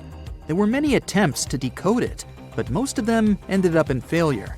There's one translation though, and it says, 40 feet below, 2 million pounds are buried. Yeah, McGinnis and his friends should have dug harder. The next fun thing about the Money Pit is the coconut fiber found down there. They say that large amounts of this fiber were found at a depth of 60 feet. It may not surprise you, but I have to remind you of one thing. Oak Island is in Nova Scotia, Canada. Coconut trees do not grow there. The nearest one is about 1,500 miles from Nova Scotia, which makes it obvious that someone brought this fiber purposefully. Researchers came up with an idea that coconut fiber could have been used to make ropes and lower all the treasures down the pit. Next up, we have not one, but two mysteries. In the late 1800s, the Oak Island Treasure Company was thoroughly inspecting and excavating the island. Everyone believed something enormous was hidden there. These guys managed to drill 153 feet underground. That's like 15 stop signs stacked one on top of the other. You might have guessed that they didn't find pounds of gold and diamonds, but they found a manuscript. There's a theory claiming that it's one of Shakespeare's lost manuscripts. Some scientists believe that it was hidden there by the writer and scientist Francis Bacon, the true author of Shakespeare's works. Yeah, rumor has it it was Francis and not William who wrote all the plays and sonnets. But there's no proof it was really so. The Money Pit may be the most popular shaft on Oak Island, but it's not the only one, and it's not the first. Before the Money Pit discovery, treasure hunters were drilling at Smith's Cove. While damming there, they found a wooden piece. It was a U-shaped formation that had Roman numerals. After a more thorough inspection, the specialists realized it was supposedly dated to 1769. The Money Pit was discovered 26 years later. This fact created many speculations that this structure might have been part of the real shaft with treasures everyone was looking for. Now, look at this Templar coin. It wasn't the first discovery on the island, but it was crucial in some way. Even if it may not sound like a big deal today, in medieval times, those coins would amass an insane amount of wealth. They were typically stored in European fortresses. For the treasure hunters, this coin was a sure sign there was more to be found on the island. The logic is simple. If there's one coin of that kind, there must be something else. And they were right. It wasn't the only Templar discovery. On the southwest shore of the island, a crossbow bolt was found. Experts say it dates back to the 13th century. But, once again, that wasn't something the treasure hunters were after. Some more coins were found on the island. Rick and Marty Legina retrieved this precious piece from a swamp. The coin is made of copper, and this time, it originated from Spain. When it was found, the Legina brothers could only see the number 8 engraved on it. But later on, some experts studied this coin and claimed it was made sometime around the 17th century. They managed to clean it well and saw the date 1652 engraved on the back of this coin. There's a theory stating that Spanish explorers found some treasure but hid it instead of taking it to the king. So maybe this coin just dropped out of the chest full of coins and jewels and is part of the treasure everyone was after. Or someone could have accidentally lost it while looking for the treasure. Who knows? One more famous treasure hunter is Gary Drayton. Gary and his team, together with Rick Legina, came across 2 coins while metal detecting the island. Those were 17th century King Charles II Britannia coins. One of them had a very clear inscription on it, stating that the coin was minted back in 1771. Another swamp treasure of possibly Spanish origin is also here. This time, it's a silver ring. A specialist studied it closely and reported that it had been repaired twice. The ring was once made bigger, and it was also made smaller once. It's decorated with a floral design, which was popular in Europe in the 1730s. Among all the other curious things, Rick and Marty Legina found a silver button at Isaac Point. The button's pretty old. It supposedly dates back to the middle of the 18th century, and the notorious money pit was discovered later. This is why it wasn't a big deal of a find. It could simply belong to some farmer peacefully raising livestock on the island. There's no official record of any chest full of gems and coins found on Oak Island, but enthusiasts did find some jewels there. First off, the team found a brooch with a magnificent red gem. They mistakenly thought it was a ruby, but a professional gemologist stated it was a garnet. The piece was made of silver, and it's pretty old. Experts believe it was made around the 15 or 1600s. Another brooch they found didn't have any gems on it, but it had an intricate design. It's a brooch with a leaf design and an ornate rope. There are 13 branches of the leaf, which instantly created more mystery to the whole treasure hunting. First off, there's a carving with a 13-branched tree on a rock on the north shore of this island. What's more, many people believe that the number 13 is important to the Knights Templar. The enthusiasts also found a brooch not far away from the place where Daniel McGinnis, the guy who found the money pit, lived. The brooch was shown to a professional gemologist, Charles Luton Brain. He had to break it to the team that there were no gems adorning this piece of jewelry. In fact, the stone that seemed to be a gem was just a piece of glass. It was processed using a special technique though, so it was leaded glass. The enthusiasts decided to study the brooch even more and found out that part of the brooch was made of gold. The specialists claim that the brooch dates back to the 14th century. Was it the treasure everyone was looking for? "Oh, that's really weird," Susie says, looking at a tree with a yellow bandage tied to it. She's been walking around a strange forest in southern Japan for an hour, and it seems she's got lost. She hung the bandage on the tree 30 minutes ago and started to walk right away from it. She didn't turn anywhere. She was walking straight. And then, half an hour later, she returned to this tree. Susie couldn't have gone far from the nearest settlement. She feels the forest is trying to deceive her. The trees are moving to not let her out of this place. All this looks like a horror movie. As night comes, a mysterious, invisible monster should appear and hang creepy crafts made of sticks on branches. Anyone would have panicked and started screaming for help, but not Susie. She smiles in the face of any danger. Besides, her phone and internet are on, so everything is fine. She takes a few steps to the side and ties a blue bandage to another cedar. Then she starts walking along a narrow path, moving further and further away from the marked tree. She notices something. The path has a slightly curved shape. Susie starts running forward and returns to the marked tree 10 minutes later. All this time, she's been just walking in a circle. Susie walks away to another tree and notices another curved path here. She takes her phone, opens online maps, and looks at her location through satellite photos. It's incredible. The trees in this place grow, forming concentric circles. There are several layers here. It resembles mysterious circular patterns that somebody left on fields all over the world. Shocked, Susie records herself on her phone to inform subscribers she has found a strange natural anomaly. While filming, she hears someone laughing. It's a smiling guy standing next to her. He finds it funny how she's speaking seriously about this forest.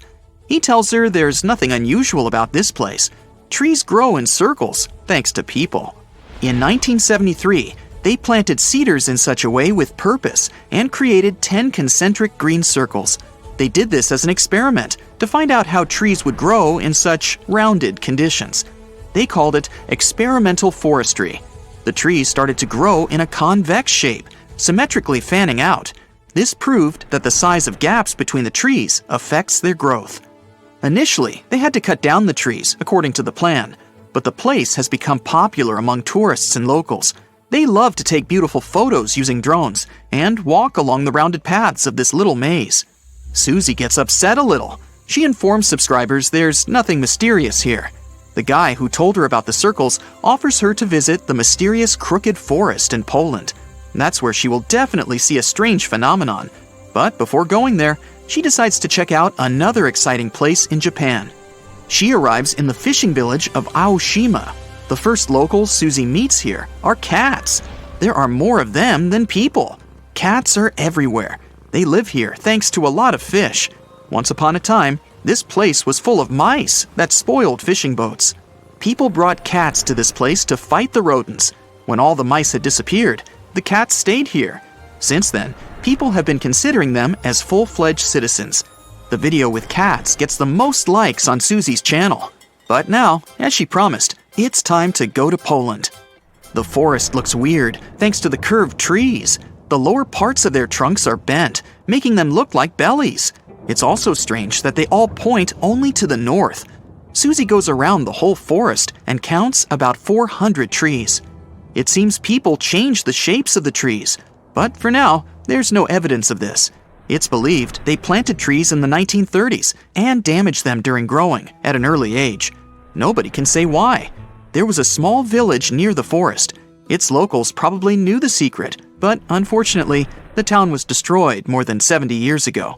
The key to the mystery disappeared along with it. Of course, scientists had hypotheses, but they were all quickly refuted. Perhaps this curved shape was caused by a genetic anomaly. There are trees with similar trunks in other forests of the planet, but here, the curves look too perfect and neat. It's like an artist worked on them. This suggests that something from the environment has affected them. You can find similar trees all over the world, but mostly they're loners and never grow in such big groups. Perhaps snow falls on the tops every winter. Tree trunks bend under such a heavy weight. But why is only the lower part changing? And why do other trees in the forest look normal? Also, there's no explanation why these trees point north. Is there any purpose? The most plausible theory says that local farmers changed tree shapes to create furniture and details for ship manufacturing. It's fast and easy to make a basket from such a tree, for example. By the way, manipulating the growth of trees was a common practice among some ancient tribes in America. They deformed the trunks for navigation and communication in forests.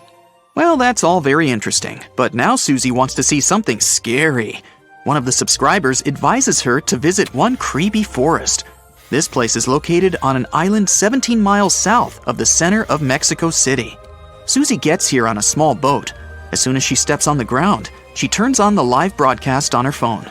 She records dolls hanging on trees all over the island. They have different clothes, different sizes, and faces. There are about a dozen creepy toys on every tree. Rain and hot sun deformed the toys' faces. They're covered with moss and greenery and have taken eerily scary forms. There are rumors they come to life at night. Wanna check? One of the subscribers writes. No problem, Susie agrees. The sun is going down below the horizon. Darkness falls on the forest. Susie is wandering among the trees. The moon lights her way. She makes a fire to get warm. At this moment, she hears a strange sound. she notices some movements out of the corner of her eye. The phone turns off. Susie looks up and sees one of the dolls, lit up by the flames, is turning its head in her direction. Susie screams and runs away from this place. Of course, the doll didn't move. You can notice a little bird sitting behind the toy's head. A few days later, Susie found out that one of the Mexico City locals had moved to the island in the 50s and filled it with toys. He collected dolls from landfills and canals around the island. He spent several years decorating every tree. In the beginning, it looked strange and exciting for tourists. Then, as the dolls began to age and rot, the place became more attractive for people. There are several legends about the reasons for his obsession. Okay, Susie's had enough of these mysteries and creepy places. Now she wants to admire something majestic that was created by nature. She arrives in California's Sequoia National Park, where the most giant trees in the world grow. She's looking with an open mouth at the biggest tree in the world, a giant sequoia. Its name is General Sherman, and it's about 2,000 years old. The volume of this tree is almost half the size of an Olympic swimming pool. Despite its age, it's not the oldest one. There are redwoods in the park that appeared 3,000 years ago. And the tallest tree in the world grows here, in California. It's a redwood that belongs to the sequoia family. It's called Hyperion, and its height reaches 380 feet. This is 1/3 of the Eiffel Tower's height. Just imagine what kind of view you can see from the tree's top. Now Susie is on the island of Madagascar. She's going to see unique baobab trees. They look like something has ripped them out of the ground, turned upside down, and shoved them back in. Baobabs are some of the most beautiful trees in the world. Most of them are here, in the Alley of Baobabs. But you can also find them in Australia and South Africa. Their tree trunks resemble sponges. They expand and absorb moisture during the rainy season. Elephants like to drink it. They tear off and chew the trunk's parts to quench their thirst. At night, flowers bloom on the baobabs. They smell like sour milk and attract bats. But the most interesting thing is that the baobab doesn't dry out and doesn't fall like other trees after the end of its life. It crumbles, settles, and leaves a pile of pieces on the ground. Strange things occur in the cold waters of Antarctica. One of these things happened to a ship called Jenny. It was a small schooner whose history began in 1822. The boat and its crew set sail and disappeared a year later. For 18 years, the ship was considered sunk. People forgot about it, but in 1840, the vessel reminded the world of itself. That year, the whaling ship Hope sailed through the Drake Channel in Antarctica. The crew members noticed a ship among icebergs. It was the schooner Jenny. It was floating slowly in the dark, with no signs of life. The captain of the Hope, Mr. Brighton, gave the order to approach the mysterious vessel. They thought it was some creepy ghost ship, but as they came closer, they noticed crew members on the deck. The sailors of the Hope called out to them, but received no answer. This time, it became clear that something terrible had happened to the Jenny. When Brighton boarded, he realized that the Jenny crew members weren't missing. They were here. Frozen people stood like statues. Brighton went down to the lower deck and found the captain. He was sitting frozen at the table, holding a pen. Brighton looked at the logbook. The last record was made on May 4th, 1823. The captain wrote that he was the only living member of the crew. They spent 71 days without food. It seemed that the ship got lost in the sea because its captain went off course or sailed into an iceberg, but no one knew for sure. After that, nobody ever saw the Jenny again. According to rumors, the crew of the Hope abandoned the frozen ship and left it to drift in the cold waters.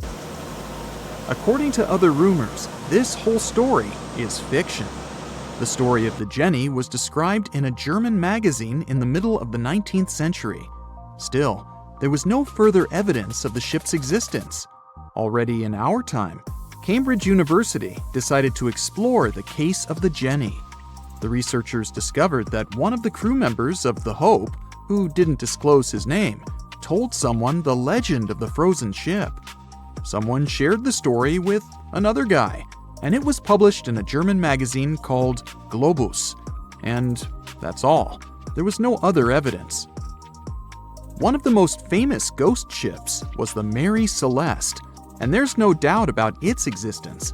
The history of this vessel was documented in court. People wrote about it in newspapers, but the most exciting thing is that the ship continued to be used even after 10 people disappeared from its deck. The history of the Mary Celeste began in Canada in 1861. When it was first built, the ship was called the Amazon. It changed captains several times, and it also hit some rocks. The boat was sold, bought, then sold again, repaired, and sailed under the name Mary Celeste. In 1872, it had a new captain, Benjamin Briggs. He was a decent, brave man with a lot of experience in navigation. He had a beloved wife, a daughter, and a son. When he went on his last voyage, he took his wife and daughter with him, and his son stayed in America. In November of 1872, the Mary Celeste sailed from the port in New York with 10 people on board and disappeared. 8 days later, another ship, the Dei Gratia, also left New York and followed the same route. Dei Gratia's captain, David Morehouse, noticed the Mary Celeste and immediately realized something was wrong. The ship was moving too freely, as if no one was controlling it. The captain tried to contact the crew members, but no one answered him. Then, together with other sailors, he climbed aboard the Mary Celeste. The ship was in good condition. There was no damage. The hold was slightly filled with water, but it could be easily pumped out. Everything seemed fine, but one lifeboat was missing. The crew members' valuables were in their cabins. The cargo was in the hold. The supplies of water and food were untouched. Judging by the records in the logbook, the ship was caught in a storm, but it was not too strong. Other ships also sailed through this storm, but nothing bad happened to them. The last record was dated November 25th, and it claimed that everything was fine. The sails of the Mary Celeste were slightly damaged, but perhaps it happened after the crew had disappeared. The whole ship was in excellent condition, but what made the people leave it? Part of the crew of the Dei Gratia stayed on board the Mary Celeste to bring it to dry land. Everything went well. They delivered the ship to the closest port. Next, the captain of the Dei Gratia appeared before the court and told about what had happened. However, the prosecutor and the judge didn't want to believe in the story of the Mary Celeste. They were sure the captain got rid of the ship's crew to get money for its cargo. According to the maritime laws of that time, if you found a ghost ship with valuable cargo, then a substantial part of this cargo belonged to you. So, many people thought that David Morehouse decided to earn some money.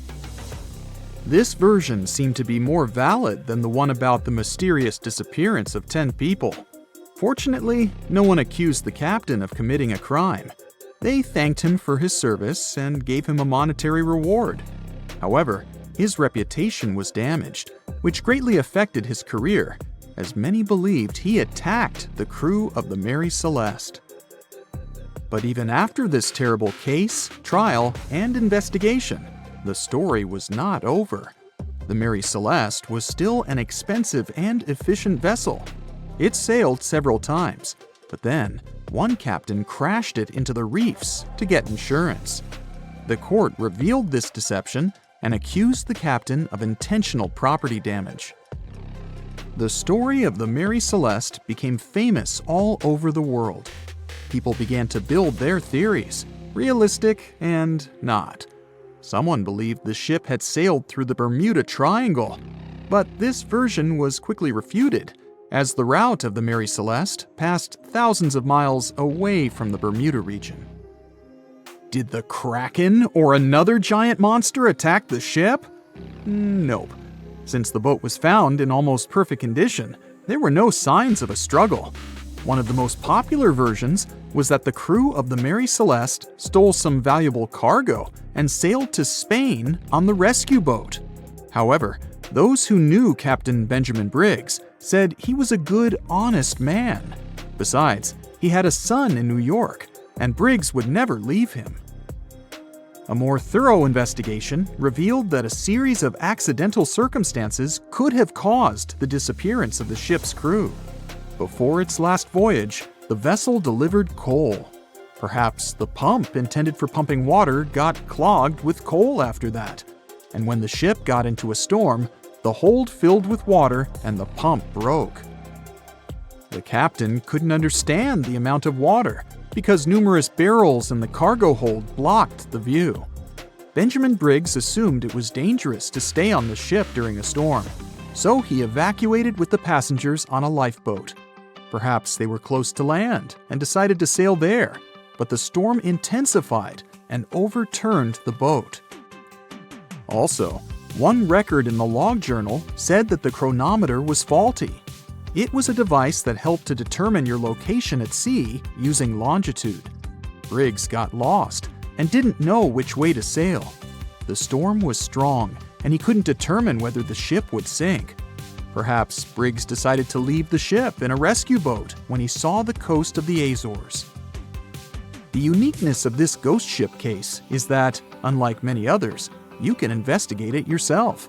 There's a lot of information about the Mary Celeste on the internet. There are documentaries and research articles.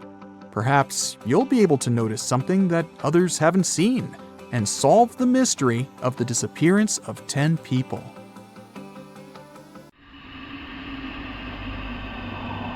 You're walking along a hot desert under the scorching sun. You run out of supplies. There's no more water.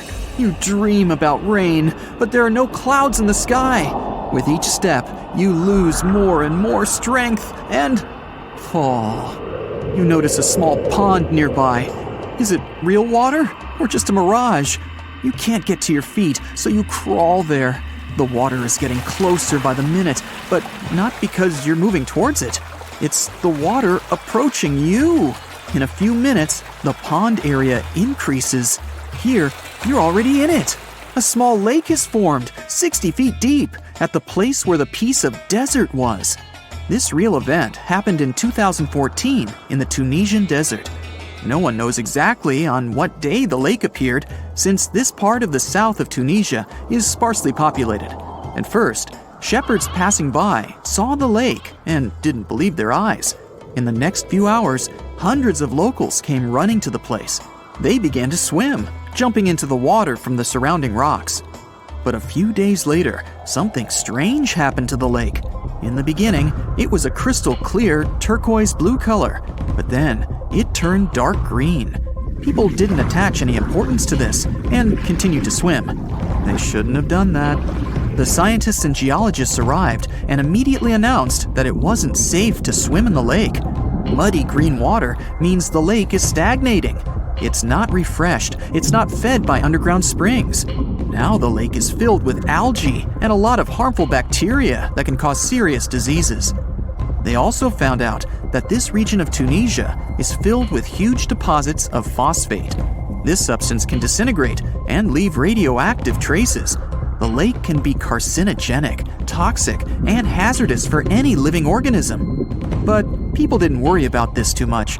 They walk in the middle of the desert, while the sun heats the air to 104 degrees Fahrenheit. Most of them are unlikely to refuse to jump into cool water, despite the warnings of scientists. Until now, no one knows exactly the reason for the appearance of the lake. Some scientists believe the lake was formed because of heavy rains. The lake is surrounded by rocks and is located inside a canyon. The water could just accumulate after each storm. Some geologists think an earthquake was the cause of the lake. A small seismic activity provoked the rupture of the Earth's rock above the water table, and through this hole, all the water splashed out. And if this theory is correct, then the lake can be pulled back underground through cracks. This is the same as when you pull the plug out of a drain hole in a filled bathtub. Any small earthquake is like pulling the plug out. Therefore, if you find yourself in these places, don't swim in this radioactive lake. We're going to the Caribbean Islands region. Among the clear blue sea, you can find a unique lake. It's located on one of the Paradisical Islands. You may not even notice the lake right away. The entire territory may seem like a huge concrete platform, but the main thing is not to step on its surface. Pitch Lake is a lake filled not with water, but with liquid asphalt. This is the largest asphalt deposit in the world. Steam is coming from all over the lake as it's hot. The depth of this lake is 250 feet. An entire passenger Boeing could fit there in an upright position. The lake is not fully studied, but scientists believe there's a deep fault in the Earth's crust under it. A huge amount of oil seeps through it. It passes through various chemical compounds and turns it into the asphalt. According to rough estimates, there are about 10 million tons of hot material inside this place. Theoretically, no life can exist in such conditions, but scientists have discovered a colony of microbes. Somehow, these creatures have learned to survive here. This also suggests that life outside of our planet may exist. The largest moon of Saturn, Titan, has many hydrocarbon lakes on the surface. And if the simplest forms of life appeared among a million tons of molten asphalt here on Earth, then nothing prevents them from appearing on Titan. We're going to Indonesia, to the island of Java. You need to climb a large volcano to see the next phenomenon. The volcano is overgrown with grass and trees, but it doesn't seem to be sleeping. Smoke is pouring out of its mouth. You climb to the top and see a clear lake instead of boiling magma. The blue sky is reflected in its bright turquoise surface. But don't try to jump there. This lake is filled with acid. The magma inside volcanoes comes from the deep bowels of the Earth's crust. The incandescent liquid consists of many molten metals and chemical compounds, and the lake is filled with particles of these metals. In addition, the volcano emits sulfur dioxide gases. When they combine with metals, they form a beautiful turquoise color. You'd better come back here at night. In some places, a lot of sulfur is concentrated. These accumulations come out of the lake and come into contact with the air. When this happens, everything around bursts into bright blue flame. It's safe to observe this from the side, but don't get too close. Nearby, on this island, there's another acid lake. It also releases sulfurous gases into the air, which are easily ignited when in contact with oxygen. And when this happens, the gases burst into a bright blue electric flame. It's difficult to see the flames during the day. At night, you can see these flashes from afar. Our next location is Australia. You start the drone high above the forest area. Among the green dense forests, you can see a bright pink spot. It's our lake. This time, the beautiful pink color may not stop you from swimming. You can relax here and take beautiful photos. The lake attracts thousands of tourists, but scientists have only recently been able to find out the reason for the unusual color. At the bottom of this salty lake in Melbourne, special algae grow and secrete a red pigment. In combination with sunlight, high temperatures, and a small amount of precipitation, it turns the lake pink. By the way, Australia is not the only place with such a phenomenon. There are lakes with a pink tinge of water all over the world. You can find them in Senegal, Bolivia, Kenya, and many other countries. The water of these places is also salty and contains the red pigment of unusual algae. We leave the hot beaches and fly to cold Canada. Here, we see a frozen Lake Abraham. We step on the ice and notice huge frozen bubbles inside.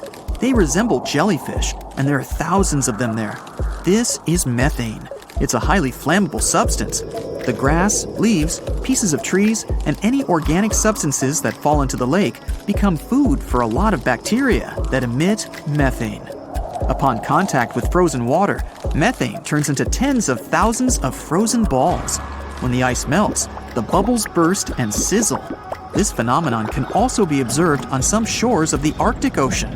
There, the size of the bubbles can reach several times more than balloons.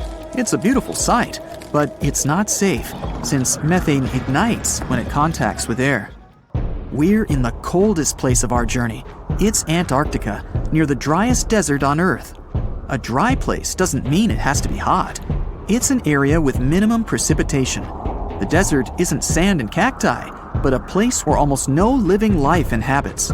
Some areas of Antarctica meet these two criteria. However, in this icy desert, you can notice a tiny lake. Its depth is only a few inches. Technically, it's a pond, But the most amazing thing is that it stays in a liquid form. The temperature here drops to negative 58 degrees Fahrenheit. The pond should be frozen, but this doesn't happen. Don Juan Pond is one of the saltiest reservoirs on the planet. The amount of salt here doesn't allow the water to freeze. Scientists have been studying this lake for more than 60 years, but they still can't find out the exact reason for the appearance of water here. It was the beginning of the 20th century, and two rivals, Robert Scott and Roald Amundsen, set on their expeditions to become the first people in history to reach the South Pole. The race wasn't easy, and it ended tragically for Scott. Amundsen has won and set his tent on the pole before his rivals. A member of Scott's expedition known as Terra Nova, British geologist Thomas Griffith Taylor, not only survived the harsh conditions, but also made an unexpected discovery. He found a waterfall of what appeared to be blood at the rocky base of the glacier, which now has his name, in 1911. It took scientists more than a century to figure out what is behind the eerie coloring. A team of American scientists journeyed to Taylor Glacier with powerful electron microscopes to analyze its contents. Previous studies had scratched the surface of the Crimson Enigma, but no one had previously done a full-scale analysis of its mineralogical makeup. These researchers unleashed a whole arsenal of analytical equipment and spotted little iron-rich nanospheres. These teeny-tiny particles, 1/100th the size of human red blood cells, originate from ancient microbes. They flourish abundantly in the meltwaters of Taylor Glacier. These nanospheres are jam-packed with iron, silicon, calcium, aluminum, and sodium, forming a unique composition that paints the subglacial water a vivid shade of red. These nanospheres don't have the usual crystalline structure found in minerals, which is why previous detection methods failed to spot them. Taylor Glacier's icy depths harbor an ancient microbial community that has thrived in isolation for thousands or possibly even millions of years. This discovery could help us in the search for life outside of Earth. Dr. Ken Levy, a research scientist at Johns Hopkins University, has some impressive expertise in planetary materials and the analysis of Martian samples. He decided to find out what would happen if a Mars rover landed in Antarctica. Could it figure out what makes bloodfalls so mesmerizingly red? So, researchers treated bloodfalls as a simulated Martian landing site. They used techniques inspired by the rovers exploring the red planet. The samples they collected were sent to Johns Hopkins processing facilities. There, Livy unleashed the power of transmission electron microscopy and revealed the enigmatic nanospheres. He made the conclusion that our current methods of analyzing other planets' surfaces with rovers fall short. They can't unravel the true nature of environmental materials, especially on chilly planets like Mars. These materials might be super tiny and non-crystalline, throwing off our detection methods. To truly grasp the essence of rocky planets, we'll need transmission electron microscopes. Strapping one onto a Mars rover isn't feasible yet, but it could mean a start of a new era in space exploration. Have you ever seen a waterfall on fire? Every February, when the stars align just right, Horsetail Fall in Yosemite National Park gets a sensational makeover. As the sun sets, its rays hit the waterfall at the perfect angle, transforming it into a blazing display of vibrant orange and red hues. We don't know exactly who and when discovered this natural miracle.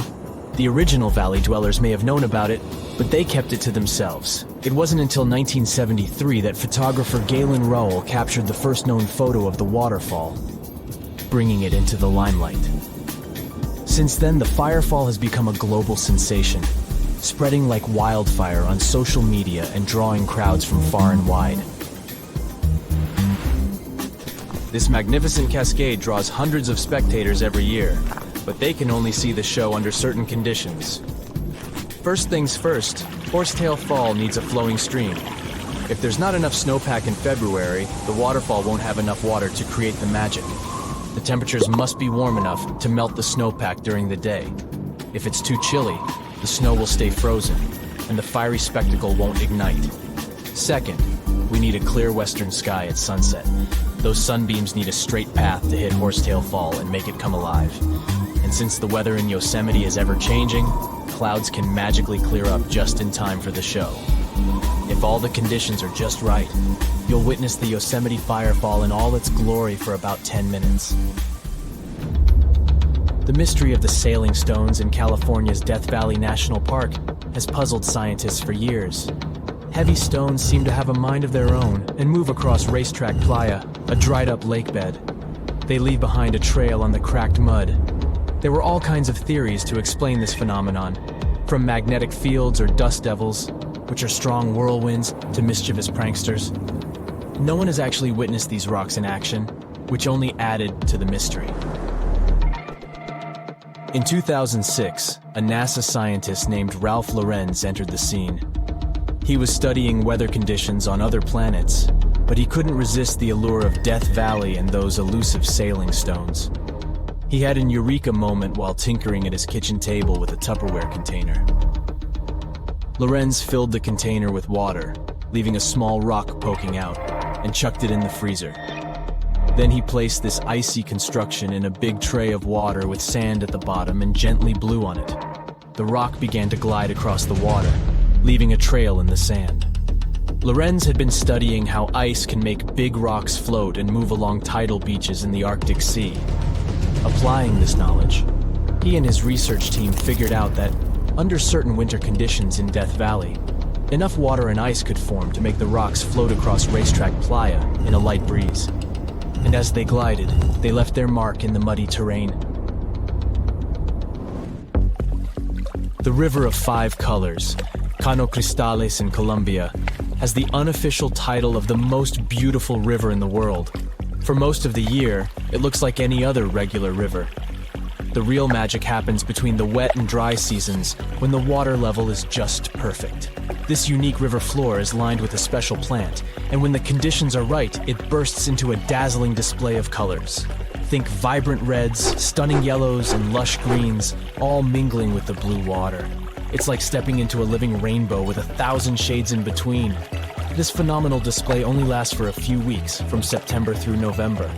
During Colombia's wet season, the river flows too fast and deep, covering up the river floor and denying the plant the sunlight it needs to turn red.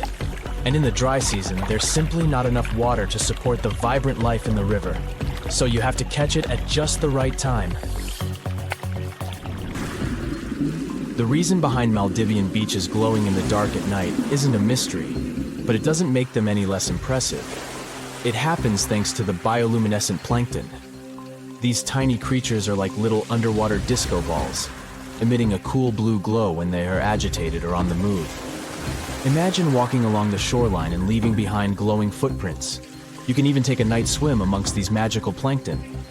Researchers have discovered that their bioluminescence is actually a clever defense mechanism against predators. When these microorganisms flash their little blue lights, it disorients and surprises their attackers.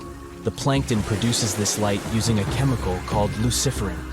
These enchanting plankton can appear at any time of the year.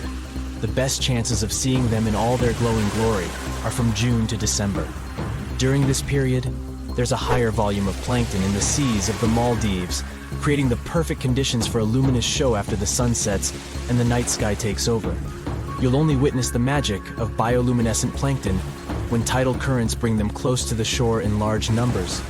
It's hard to predict exactly when this spectacular show will happen, so make sure to do your research and prepare to take photos with a high ISO to capture it, exactly like it looks in travel catalogs.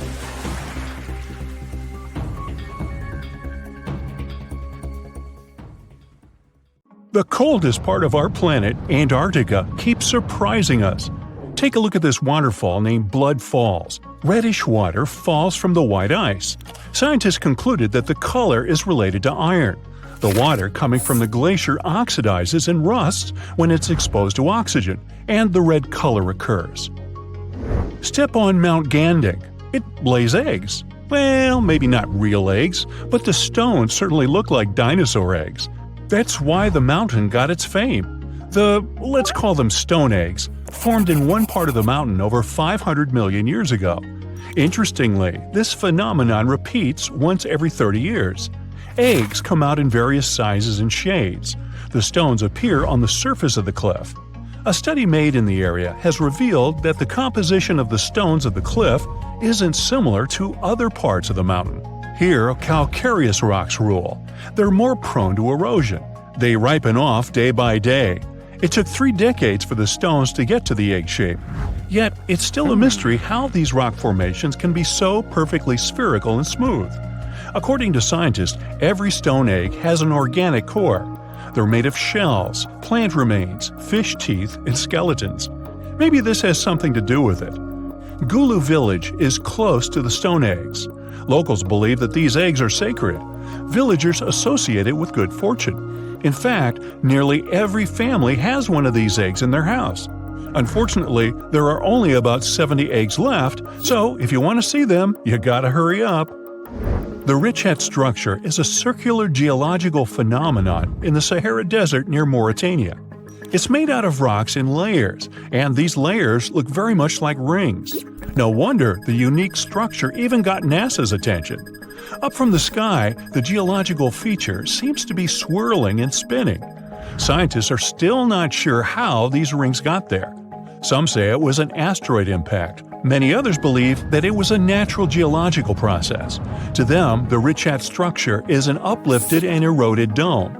Geologists often classify it as a domed anticline. The scientists discovered that the rocks at the center are older than the ring-shaped outer rocks, so it seems like the stones have been eroded to flat rock layers. Anyway, there's no valid explanation for this phenomenon, and the 28-mile-long mystery of the Sahara is still to be solved. Number 4 is Rapa Nui, or Isla de Pascua, but I bet you know it as Easter Island. Yeah, it's got 3 names. It was discovered by Jacob Roggeveen, who actually never intended to look for that island.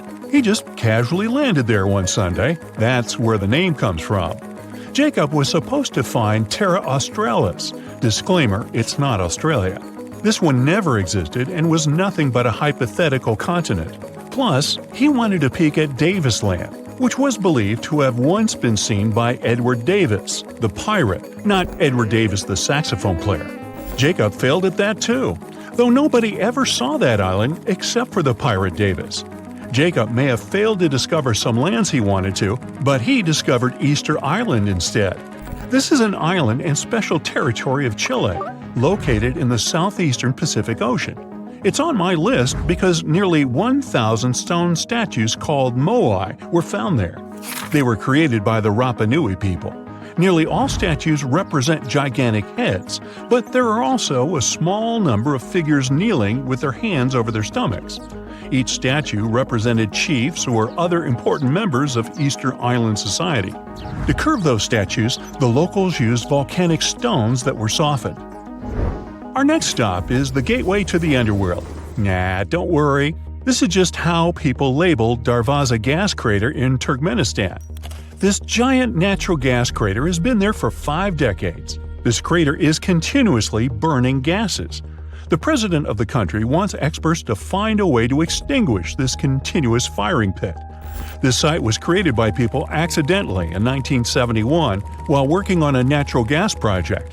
Ever since then, the flames have been on, and it's become a tourist attraction. Mysterious constructions are sometimes built in our era, too. We don't have to go millions of years ago to long-gone civilizations. Edward Leedskallen single-handedly built a structure called Coral Castle in Homestead, Florida. He didn't use any large machinery. He carved and sculpted more than 1,100 tons of coral rock in 28 years until 1951. It's a mystery how he managed to do it all by himself. Leedskallen sculpted the sedimentary rock into different objects, such as walls, tables, chairs, a fountain, and a sundial. There's of course a legend behind this mystery too. He was inspired to build the structure after being abandoned by his fiancée on their wedding day. Uh-oh, runaway bride. Well, he wanted to prove his love to her and the world, so he wanted to do something extraordinary. Well, he definitely nailed it. Now, let's talk a little bit about the mystery of the Namibian fairy circles. There are millions of circular patches in hundreds of miles, ranging from 10 to 65 feet in diameter. They're called fairy circles because they look like a fairy or an otherworldly creature made them. These are essentially oval-shaped soil surrounded by grass. There are a lot of local beliefs surrounding the creator of these marks, yet science says something else. Biologists and mathematicians have been puzzled by the mystery of the Namibian fairy circles for decades. There is more than one theory to explain this phenomenon. Here's one popular theory. The water is limited in the desert, so plants compete to reach the water. Some plants expand and thrive into a patch, but smaller plants nearby cannot get the necessary water to live. In the end, some vegetation disappears, and the remaining ones stay at the patch's edges. That's why they form such regular distant gaps. What if I tell you that there is a hill in Leh City, India, where instead of rolling downwards, things roll uphill? It's an optical illusion. The road looks like it's a sloping hill because of its surrounding landscapes, yet the road actually goes down. These kinds of hills are called magnetic hills or gravity hills. Scientific explanations vary. The most common theory says that the hill has such a strong magnetic force that it can pull cars in the vicinity. Now, how about seeing some flaming rocks? Yanartash spread over an area of over 3 square miles. The place is located on a rocky mountain in southwest Turkey near the town of Çağrıoğlu. Yanartash got its name from its appearance. It literally means flaming stone. The rocks have been flaming for at least 2,500 years, and they'll probably keep burning for the coming decades. The mountain where the rocks are is an inactive volcano, so it's full of tiny fumaroles that release gases such as methane. The gas ignites when it comes into contact with oxygen and creates the flaming effect. And by the way, back in the day, sailors used the flames as a natural lighthouse, as it's really close to the sea. Today, it's more of a tourist attraction, though. Hikers love it too. Now, walk on this frozen Lake Abraham in Canada. In winter, the frozen water gets filled with ice bubbles. It looks magical, but these white orbs aren't that safe. They consist of flammable methane gas. Ew. Beauty can be misleading. The next one is from Racetrack Death Valley, USA. There is a dry lake bed with moving rocks. Now these odd rocks look as if they've been pushed or dragged by someone or something. They leave both a trail and a mystery behind. The force behind all this is now understood. Surprise! It's the wind and some ice. Scientists say the wind pushes the rocks during brief windows when the soil is covered with ice. Now, I can't help but notice that many mysterious things on Earth involve stones or rocks or methane. Which one of these phenomena is your favorite?